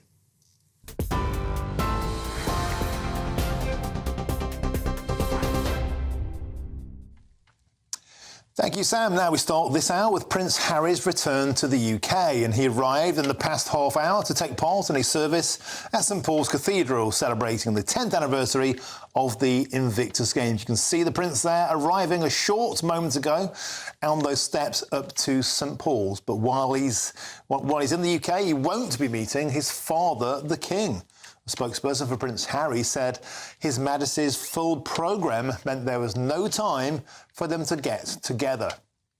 Well, GB News' royal correspondent Cameron Walker is outside St Paul's Cathedral now, where the ceremony is taking place. Cameron, spectacular weather you have there, and indeed the crowd were warmly welcoming of Prince Harry as he arrived a few moments ago. Yeah, they absolutely were, Martin. He arrived in a Range Rover just at the entrance behind me, actually. He was wearing his military medals. Of course, he served 2 tours of Afghanistan himself. When he got out of the car outside St Paul's Cathedral, the crowds did very much cheer him. There was huge support for the Duke of Sussex here when he was walking up the steps into the cathedral. Of course, the 10th anniversary of the Invictus Games this year. The inaugural games were held in London in 2014. It all stems from Prince Harry being on a flight back from Afghanistan, accompanied by, very sadly, the coffin of a soldier, a Danish soldier, and 3 wounded British soldiers as well. And he was inspired by the Warrior Games in 2013 in the United States and set up the Invictus Games in 2014 when he was part of the Royal Foundation, where he worked alongside the then Duke and Duchess of Cambridge, now, of course, the Prince and Princess of Wales. Since Harry stood back as a working member of the royal family, he is very much taking the Invictus Games Foundation by himself. Family members inside the cathedral, the only two that I have spotted were Earl Spencer and Lady Jane Fellows. They are Prince Harry's uncle and aunt, the siblings of Diana, Princess of Wales. As for other members of the royal family, the King, the Queen, Duke and Duchess of Edinburgh, Duke and Duchess of Gloucester, and the Princess Royal, they're in the Buckingham Palace garden right now, hosting a garden party. No word as to where Prince William is. Buckingham Palace and Kensington Palace not commenting on anything to do with the Duke of Sussex. We also know that Prince Harry is not meeting his father, the King, while he is in the United Kingdom. We are told that is because, according to Prince Harry's spokesperson, who I spoke to yesterday, the King's diary is very, very busy. And I'm also told that Prince Harry is very understanding about that. That it's a very diplomatic response. It was very warm, very welcoming. It read a little bit like a royal press release, to be perfectly honest, which is a far cry from the kind of press release or statement we would get from the Duke and Duchess of Sussex just a few years ago, where the dealings of Megxit was being thrashed out. It appears to be a bit more warmer. It appears to be a sign that Prince Harry is wanting to perhaps focus more on his military work, on his patronages, and mend the relationship between him and King Charles and him and the rest of the royal family. But Prince Harry's focus today very much on the Invictus Games, supporting and celebrating those wounded veterans from 23 nations. Over 500 competitors have taken part. The whole ethos of the Games is through sport you can change lives and save lives. Now, Prince Harry is delivering a reading inside the cathedral during this service. Actor Damian Lewis is also inside. He is reading the Invictus poem. Invictus is Latin for unconquered. It's a poem written in Victorian times. It's got some pretty not very nice themes, to be honest, but it's all about the willpower and the strength in the face of challenges, alluding to the plight of amputees at that time. So Prince Harry very much supporting the veteran community as he goes on through the 10th anniversary of the Invictus Games. And then he'll be going to Nigeria later this month with Meghan, who is still in California, a country which hopes to host the Invictus Games in a few years' time. And Cameron, you're there on the ground. Can you give us an idea of the numbers of people who've turned up? Often at these things, sometimes there are more journalists than spectators. How big is the crowd? What kind of people there? Is it a mixture of Brits? You'd imagine there are a lot of tourists about. Yeah, I reckon there was about 50 journalists, Martin, and I think there were definitely perhaps 10 times the amount of members of the public. Whether or not they just happen to be passing by as tourists, or whether they are specifically here to welcome and cheer Prince Harry, we don't know for sure. I think there was certainly a mix of both royal fans, Prince Harry fans, and indeed tourists who were just very lucky and happened to stumble across St Paul's Cathedral and the Duke and Sussex when he arrived. But if you remember back to the Platinum Jubilee back in summer 2022, there was a service of thanksgiving for the late Queen Elizabeth II. Prince Harry and Meghan attended that service, and at that time, when they were walking up the steps, there was a mixture of booing and cheering. Today, for Prince Harry, attending the 10th anniversary of the Invictus Games, there was only cheering from what I could hear. Of course, it's just a sample of two events that have happened at St Paul's Cathedral, but it does give you perhaps a sense of progress when it comes to Prince Harry and his relationship with both the British public, tourists, and indeed the royal family. Cameron Walker there, live at a very sunny St Paul's Cathedral, talking through the arrival there of Prince Harry. We'll come back to you later in the show, but for now, I'm joined by the former royal correspondent, Michael Cole. Michael, no doubt there'll be quite a lot of relief within Prince Harry's group. OK, Michael's going to come to us shortly. I think they'll be very relieved at that reaction within the Sussex camp because, as Cameron Walker said, previously Meghan and Harry were booed when they arrived at a ceremony, and that becomes the headline that goes around the world. You know, the reaction was much warmer. As Cameron Walker said, there were 50 journalists. He reckons about 10 times 500 members of the public, although, to be fair, St Paul's Cathedral is always very, very busy on days like this. They may just have been going by. Now, I've got a few of your comments. You've been getting in touch about this event throughout the show. You can see Harry there going up those beautiful steps to one of the world's finest cathedrals at St Paul's. Now, Alexander here is sympathetic to Prince Harry's point of view. He says this: I think it's disgraceful that Charlie, he means King Charles, can't make time for his son.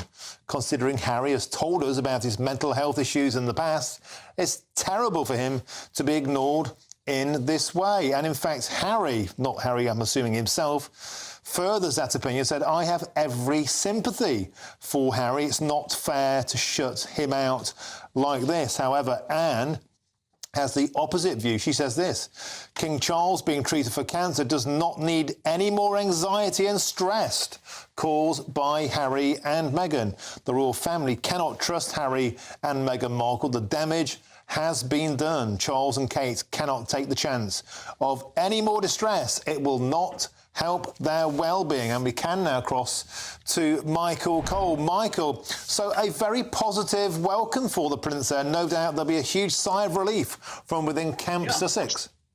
Yeah, Martin, a much warmer welcome than, as Cameron said, the Platinum Jubilee Thanksgiving service for Her Majesty the Queen. There was ragged jeering and there was booing in the crowd. I think in a way, the crowd are also cheering Invictus. It was no praise is high enough for this initiative that Prince Harry took. And of course, all those initiatives were pre-Meghan.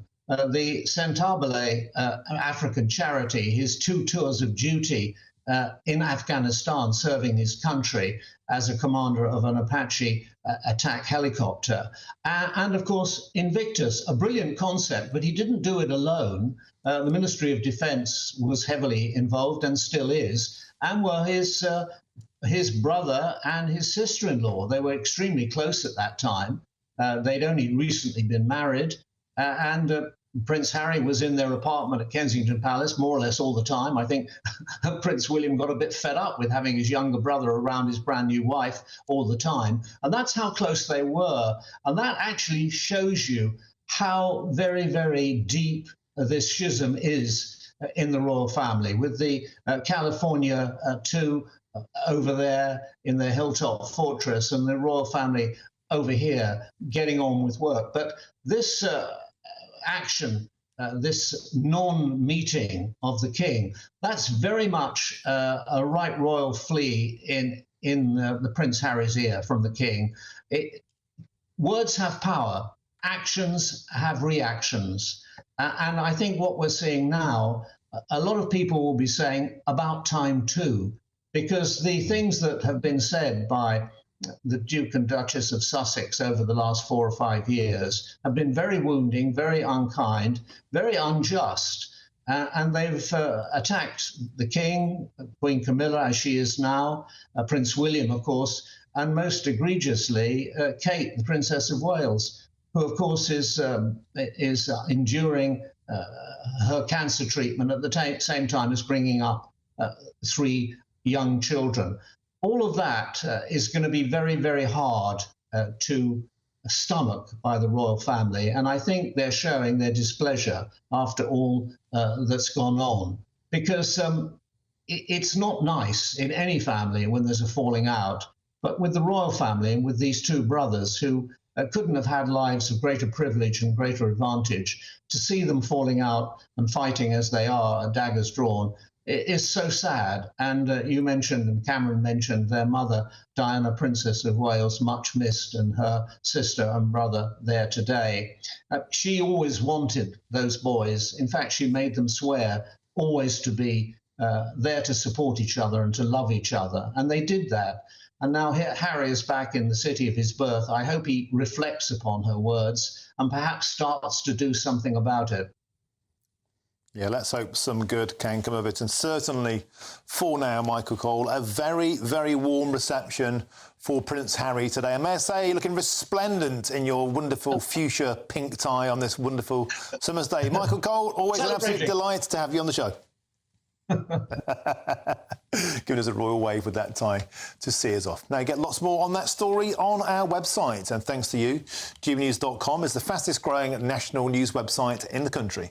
It's got all the breaking news and the brilliant analysis that you've come to expect from us here at GB News. Now it's time now for the latest Great British giveaway and your chance to win the biggest cash prize of the year so far, a whopping £20,000 tax-free. Now imagine what you could do with all of that extra cash. Well, here's how you could win it all. It's the biggest cash prize we've given away to date. An incredible £20,000 that you could use however you like. And because it's totally tax-free, every single penny will be in your bank account to do whatever you like with. £20,000 in tax-free cash really could be yours this summer. But you've got to be in it to win it. For another chance to win £20,000 in tax-free cash, text WIN to 63232. Text costs £2 plus one standard network rate message. Or post your name and number to GB05 PO Box 8690 Derby DE1 9TT. UK only. Entrance must be 18 or over. Lines close at 5 p.m. on the 31st of May. Full terms and privacy notice at gbnews.com/win. Please check the closing time if listening or watching on demand. Good luck.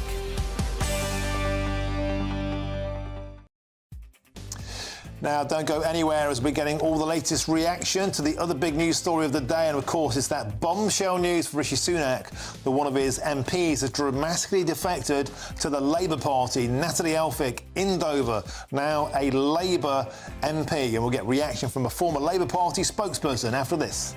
I'm Martin Daubney on GB News, Britain's news channel.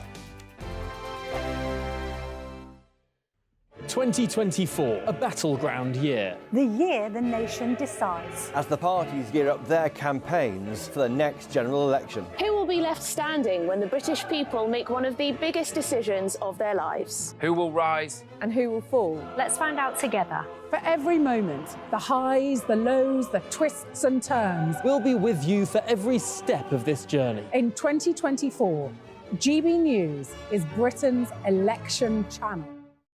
Patrick Christie's Tonight, weekdays from 9 p.m.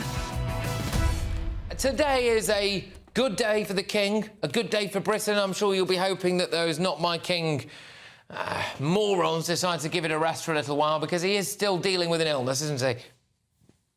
He's still dealing with an illness, and he appears to be dealing extremely well. I think he comes from the fact that he's extremely strong and fit. I think I understand that will help his treatment enormously.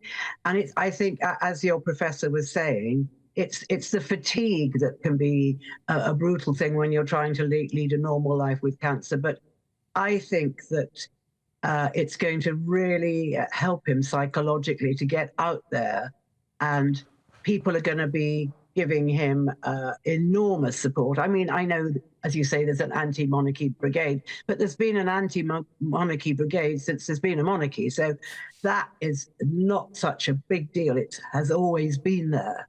I feel that Charles is going to get a lot of support from the sort of joyousness of people seeing him and, you know, wishing him well. And I think that that's going to be immensely important to him. It's a very busy time, but I think a boost for William and Kate. William's out and about. We don't know about Kate, but I feel that the King will definitely.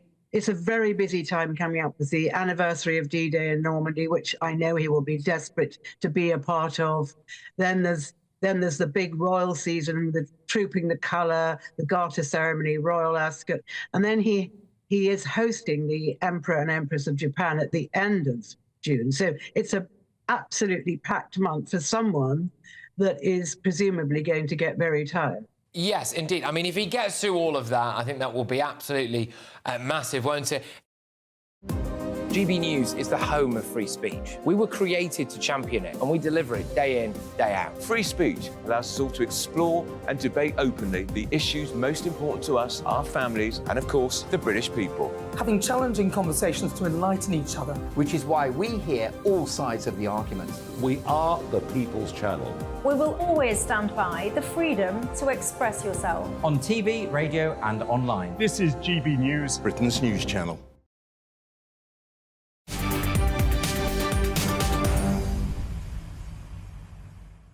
Welcome back. Your time is 5:24. I'm Martin Daubney and this is GB News. Now, we're returning now to our top story after Labour inflicts yet another blow to Rishi Sunak's premiership.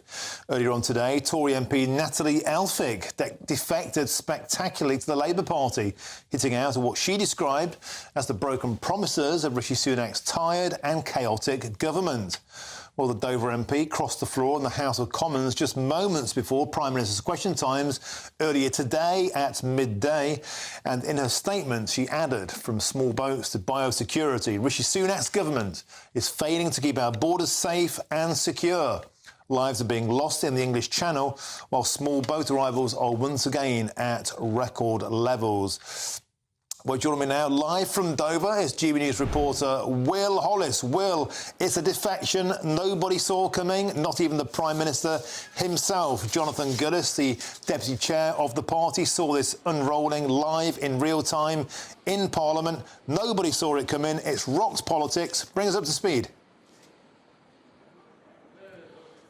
Yes, well, it took a lot of people by surprise, simply in the House of Commons in Prime Minister's question. It's also taken a lot of people surprise here on the high street of Dover. Lots of people say that Dover still remembers the controversy around her predecessor, her former husband, Charlie Elphicke, the convicted sex offender who was kicked out of the Tory party, and then Nathalie Elphicke took over and became the local MP in 2019. It's important to say that Dover isn't traditionally conservative. It's a swing state, so for large periods of its history it has been in the hands of Labour as well as the Conservatives, but since 2010 it has had a healthy majority in the hands of the Conservatives, 12,000 in 2019. I've been speaking to some of the local people about what they think. The first thing that I will say, Martin, is that unsurprisingly a lot of people simply don't care. I think the assessment of that is the disassociation that people have with politics and their politicians, particularly here on the Dover High Street. But of the few people that I have spoken to, one gentleman who was sitting having a cup of tea after finishing work outside of the cafe, he says that if she's not happy in the Conservatives, then she should join the Labour Party. He still said, though, that the big issue for local people is small boats and crossings in the Channel. Now, he appeared to be somebody that was maybe a traditional Labour voter. Here in Dover, it tends to be more towards Labour, but in the local rural areas, it tends to lean a little bit more towards the Conservatives. Another gentleman that I spoke to said that he is a hardcore Tory voter, but he sees himself in the centre of the party, and he says that a lot of the trouble to do with Liz Truss and Kwasi Kwarteng and Boris Johnson and Partygate has really tainted how local Tories feel about the current Tory party. And Rishi Sunak, he said, is the best of a bad bunch. When I questioned him, though, on how he would be voting in the near future in the general election, he said that he will be sticking with the Tory party because he doesn't feel convinced by Sir Keir Starmer, although he would like to see what happens with the local Labour MP. OK, Will Hollis, live from Dover, for getting some immediate on-the-ground reaction to this spectacular defection of Conservative MP for Dover, Nathalie Elphicke. Thanks for joining us. Will Hollis will, of course, cross back to you later throughout the evening. Well, I can now speak with Labour Party spokesman James Matthewson. James, welcome to the show. A spectacular defection, one very, very few people saw coming. But it's interesting to look back at Nathalie Elphicke's opinions of Sir Keir Starmer and the Labour Party. Very recently, she was saying that Sir Keir has no plan to stop the boats. Labour's policy is for open-door migration. She even said that Labour backs fewer and weaker border controls. We can see some of those tweets on our screens now, and yet all of a sudden she decides to defect. What's your take on this? I think she likes her job, Martin, to be honest, and I think she wants to keep it.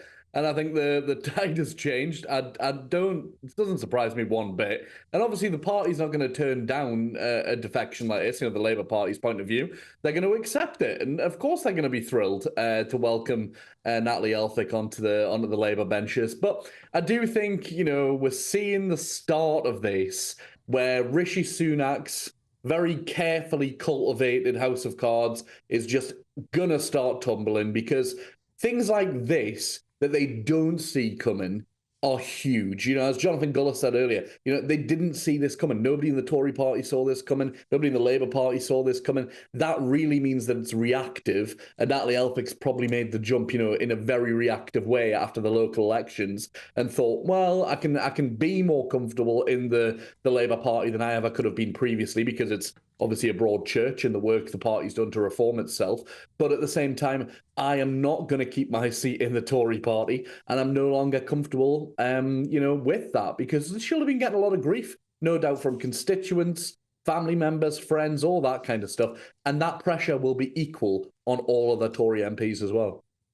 I wonder, James, if she's taken the leap before she's pushed off the white cliffs of Dover, metaphorically. I was in Dover at a live event, and when she came on the screen, she didn't attend the event in person. She was widely booed and hissed by her constituents, because it's OK for her now to say Rishi Sunak is failing to control the borders. She was the elected MP for the area, and a lot of people in that seat felt that she was not pulling her weight. And the big question is, how on earth can voters be expected to think that Sir Keir Starmer can do a better job?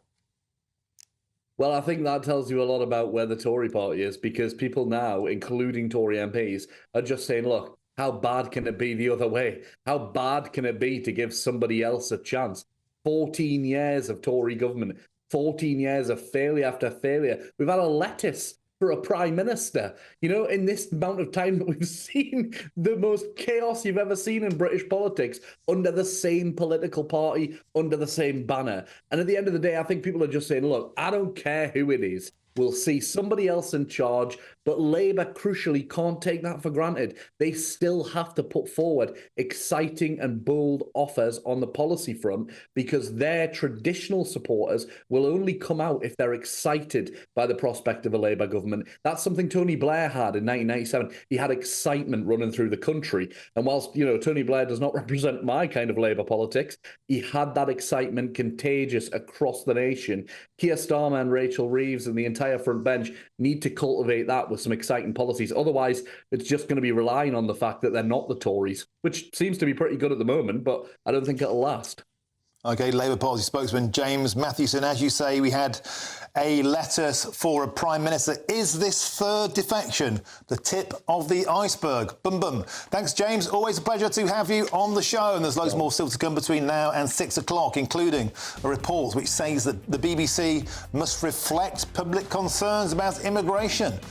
And the next BBC journalist will join me to discuss that very topic. But first, it's your headlines with Sam Francis.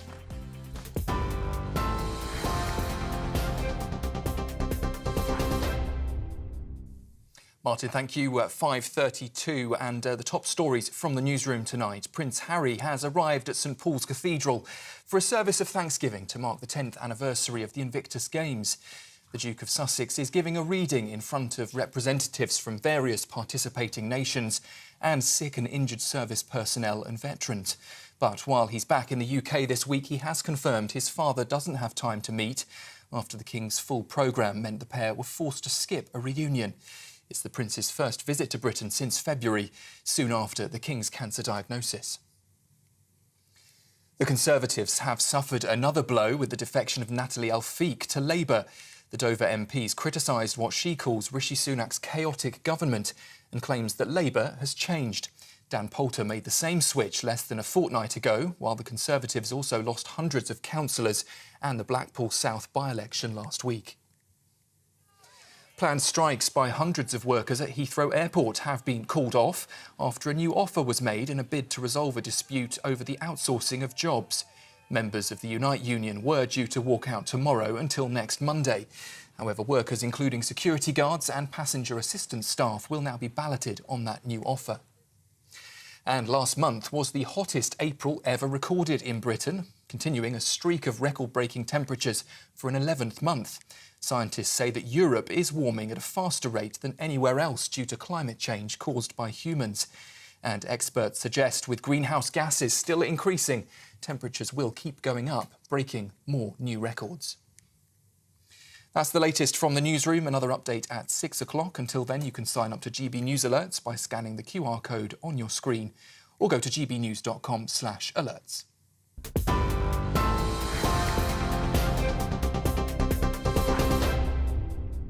Cheers Britannia Wine Club proudly sponsors the GB News Financial Report. And let's take a quick look at the markets this evening. The pound will buy you $1.2498 and €1.1625. The price of gold tonight is £1,856.99 per ounce. And the FTSE 100 has closed the day at 8,354 points. Cheers Britannia Wine Club proudly sponsors the GB News Financial Report.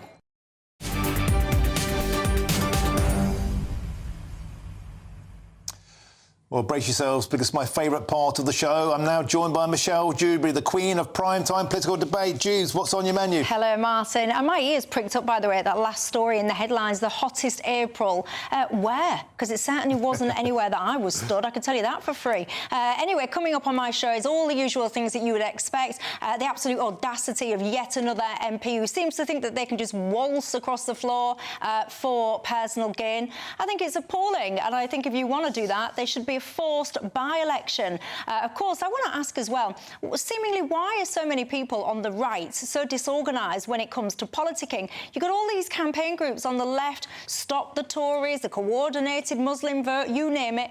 There doesn't seem to be that kind of joined-up thinking on the right of politics, and I can't help but wonder why. I also want to ask as well, as a case that's in the news this week, Martin, about a farmer that's accused of shooting a suspected burglar. And it's got me wondering, what lengths should you be able to go to try and protect your property? Superb topics. And that thing about the left being more collegiate and joined up, I think is absolutely right. We see so much division and kind of living in silos on the political right. Michelle, there never seems unfettered Eastern European immigration. And this is hardwired into the management. It's hardwired into, generally speaking, it's hardwired most of all into the production assistants, the producers, the journalists. I'll give you that Gary Lineker example. When Gary Lineker 4 or 5 years ago opened his doors to an asylum seeker, and he said that someone could come and stay with him whilst they were seeking some confirmation from the government, I was driving into Birmingham.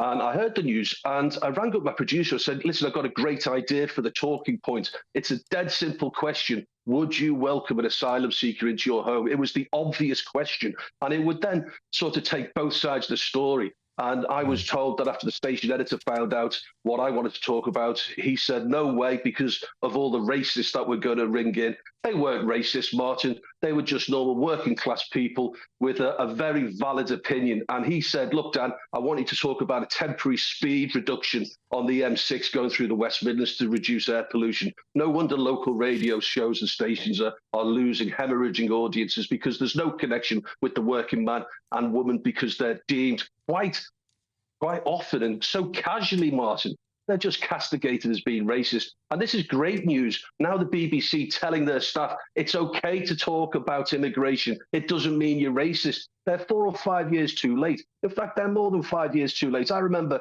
when UKIP were relevant before the actual referendum, Martin, someone not allowed on the radio because they were a UKIP supporter. And that's because the woman answering the phone was a card-carrying Labour member. And that's very commonplace. So I'm really pleased that the BBC understand now it's okay to have valid concerns. It doesn't make you a big old racist. And Danny Kelly, your wonderful, beautiful black cats have just strolled behind you and stolen the scene. I'm a cat man myself, mate. But Danny, the big question is this. This is the report. Will it make a blind jot of difference? Can we expect honest reporting from the BBC anytime soon, or will it be more of the same? I think it's going to be more of the same, and I tell you why, because they're very comfortable at the BBC. Generally speaking, they're lefty, Remainer type, university type people, and they have their opinions. Everyone has their opinion. No one is impartial. It's just that you need to make sure you take both sides of the story on air. And I honestly think that they'll, conspicuous by their absence, there'll be more censorship. They'll decide not to do certain stories, say, for example, about unfettered immigration or the dinghies coming over. They'll just not do them, because they'll always be worried about this very low bar definition. I remember having almost an argument with my boss saying, look, you need to get connected with the working man and woman. He's a very middle-class guy. You need to get connected with our audience. It doesn't make them racist. And I genuinely think, Martin, they'll just lapse back into what they're doing. They'll continue not to do certain stories just in case it gets those big old racists on the radio. I think you're absolutely right. Self-censorship, and that's the very worst kind of censorship. Danny Kelly, always a delight to have you on the show, and your cat. Now, we've got a response from Sir Nicholas Sirota, BBC board member and chair of the Editorial Guidelines and Standards Committee, who said this. This board commission review finds that BBC coverage of migration has many strengths, but that it could also better reflect the topic's complexities, as well as ensuring coverage is not overly dominated by political and high-profile voices, and I think we know who that means. Now, coming up, Eurovision is under fire for being too political after contestants adorned Palestinian symbols on the opening night, and, of course, trans flags. I'm Martin Daubney on GB News, Britain's news channel.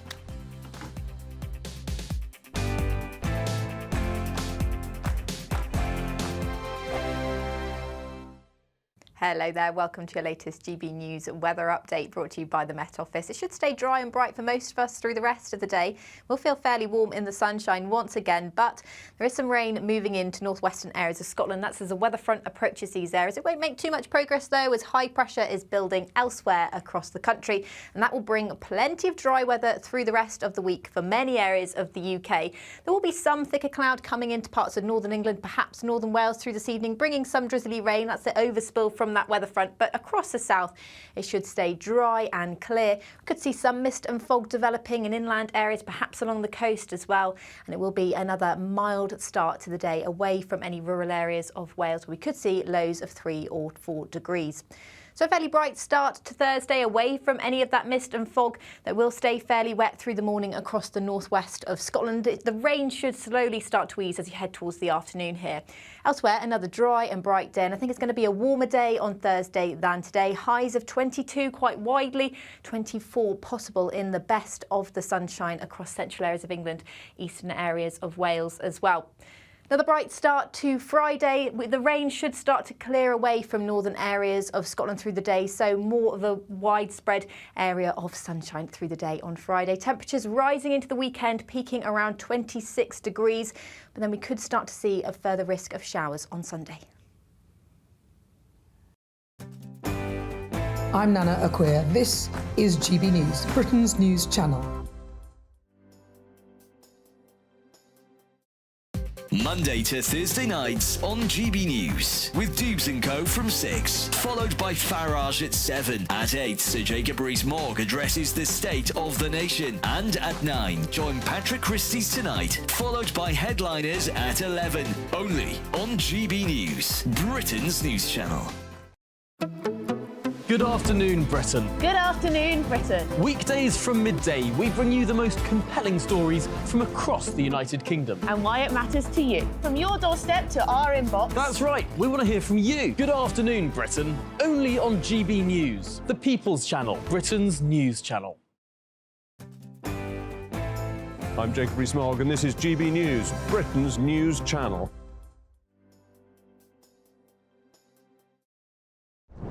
I'm Christopher Hope. And I'm Gloria Di Piero, bringing you PMQ's live here on GB News. Whenever Parliament is in session on a Wednesday at midday, we'll bring you live coverage of Prime Minister's questions. We'll be asking our viewers and listeners to submit the questions that they would like to put to the Prime Minister, and we'll put that to our panel of top politicians in our Westminster studio. That's PMQ's live here on GB News, Britain's election channel.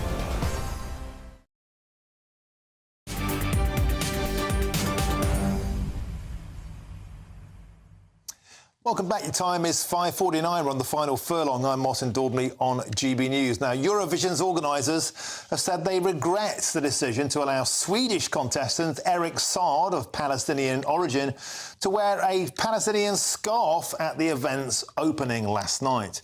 Now, a commonly used symbol of pro-Palestinian support throughout the ongoing war between Israel and Hamas. And this comes as Ireland's first qualifying contestant since 2018. See on your screen there, charming individual, non-binary Bambi Thug, says they were ordered by the European Broadcasting Union to remove a pro-Palestinian message from their act at the last minute. So, has the Eurovision Song Contest gone too political? Well, fancy hearing the UK's entrants who branded the union flag nationalistic and divisive. Well, here you go. Take me dizzy from the kisses. Will you take my hand? Take me back to the beginning again. Oh my God, nothing is more patriotic than a sequined bikini on a man singing like he's been strangling a cat. Well, now I can speak with comedian Josh Howie. Josh, welcome to the show. So, joking aside, apart from the fact that song there was being murdered by a man in a sparkly bikini, let's talk about the very serious topic of just like the BAFTAs, just like the Oscars, just like every interface we seem to have now between the public and lovey-dom. Palestinian politics has crept in to the Eurovision Song Contest. How does that make you feel?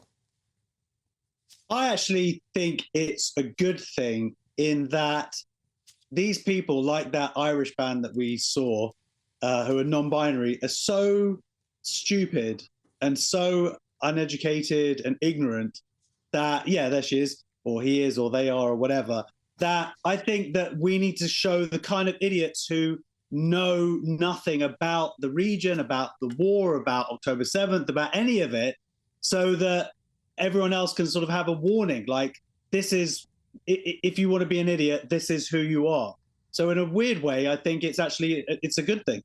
The thing that worries me more, Martin, is places like the Royal Tavern in London, Vauxhall Tavern, they have now cancelled their Eurovision. It's like one of the big nights of the year. It's big in the gay community, Eurovision, and they've actually cancelled their Eurovision night because of pro-Hamas protesters thugs who've been bullying them. And of course, the irony here is that Hamas has murdered every homosexual it gets its hands on. So the idea that a gay club, a famous gay institution, is capitulating to pro-Hamas people just because there are Jews on a singing contest that scares me more. And it is astonishing, isn't it, this sense of double standards, the fact that, somehow the pro-Palestinian mob are the good guys, and yet, as you say, they're actual human rights records. Can you imagine dressing in a Union flag bikini in downtown Gaza? I imagine it all the time, and I wake up screaming. On a serious point, Josh, the Eurovision Song Contest has always been about offending older people. No doubt, Baby Thug, is it, with their non-binary entrant, will do the same. No doubt, this is what it's all about. Bambi Thug, beg your pardon, but is there any room for this kind of politics in what is a song contest? Should it just be kicked out? No politics in sport, no politics in this. Well, there's politics in music generally, and that's fine. And comedy, music, any art form is a great tool for getting any political message out there. I think the point about Eurovision, though, was it was meant to be apolitical because it was meant to kind of act as a unifier where let's leave all that stuff at the door, let's have a laugh and enjoy this kind of slightly naff event. And when you bring politics into it, then, of course, things get very serious and people's backs are put up, and depending on where they are. But I feel like, in a way, this kind of part of this whole pro-Hamas movement has been because it is cool to be so. In a weird way, because of Eurovision contestants adopting it, and them, as we have just seen, being very, very nice people, that might bring about the kind of demise of the coolness of the pro-Hamas movement.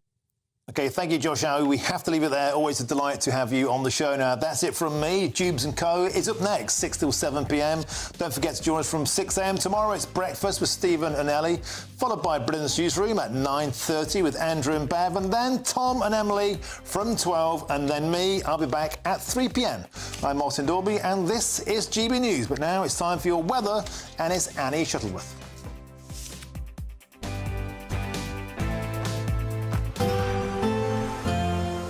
A brighter outlook with Box Solar, sponsors of weather on GB News.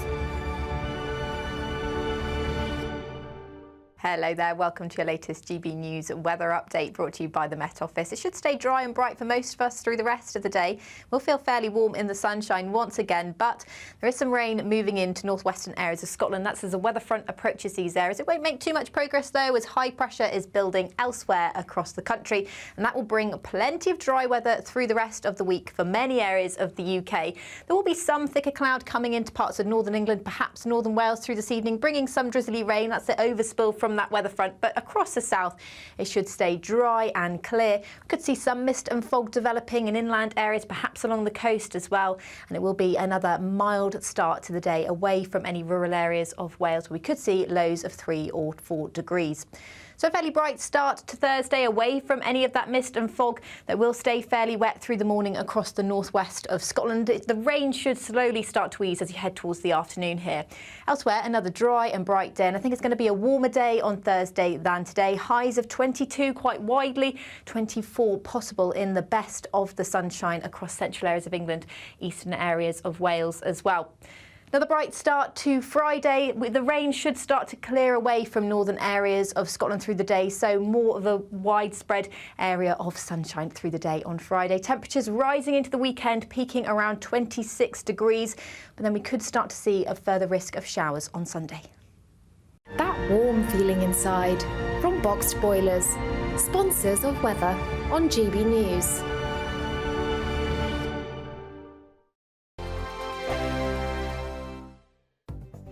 The latest GB News travel.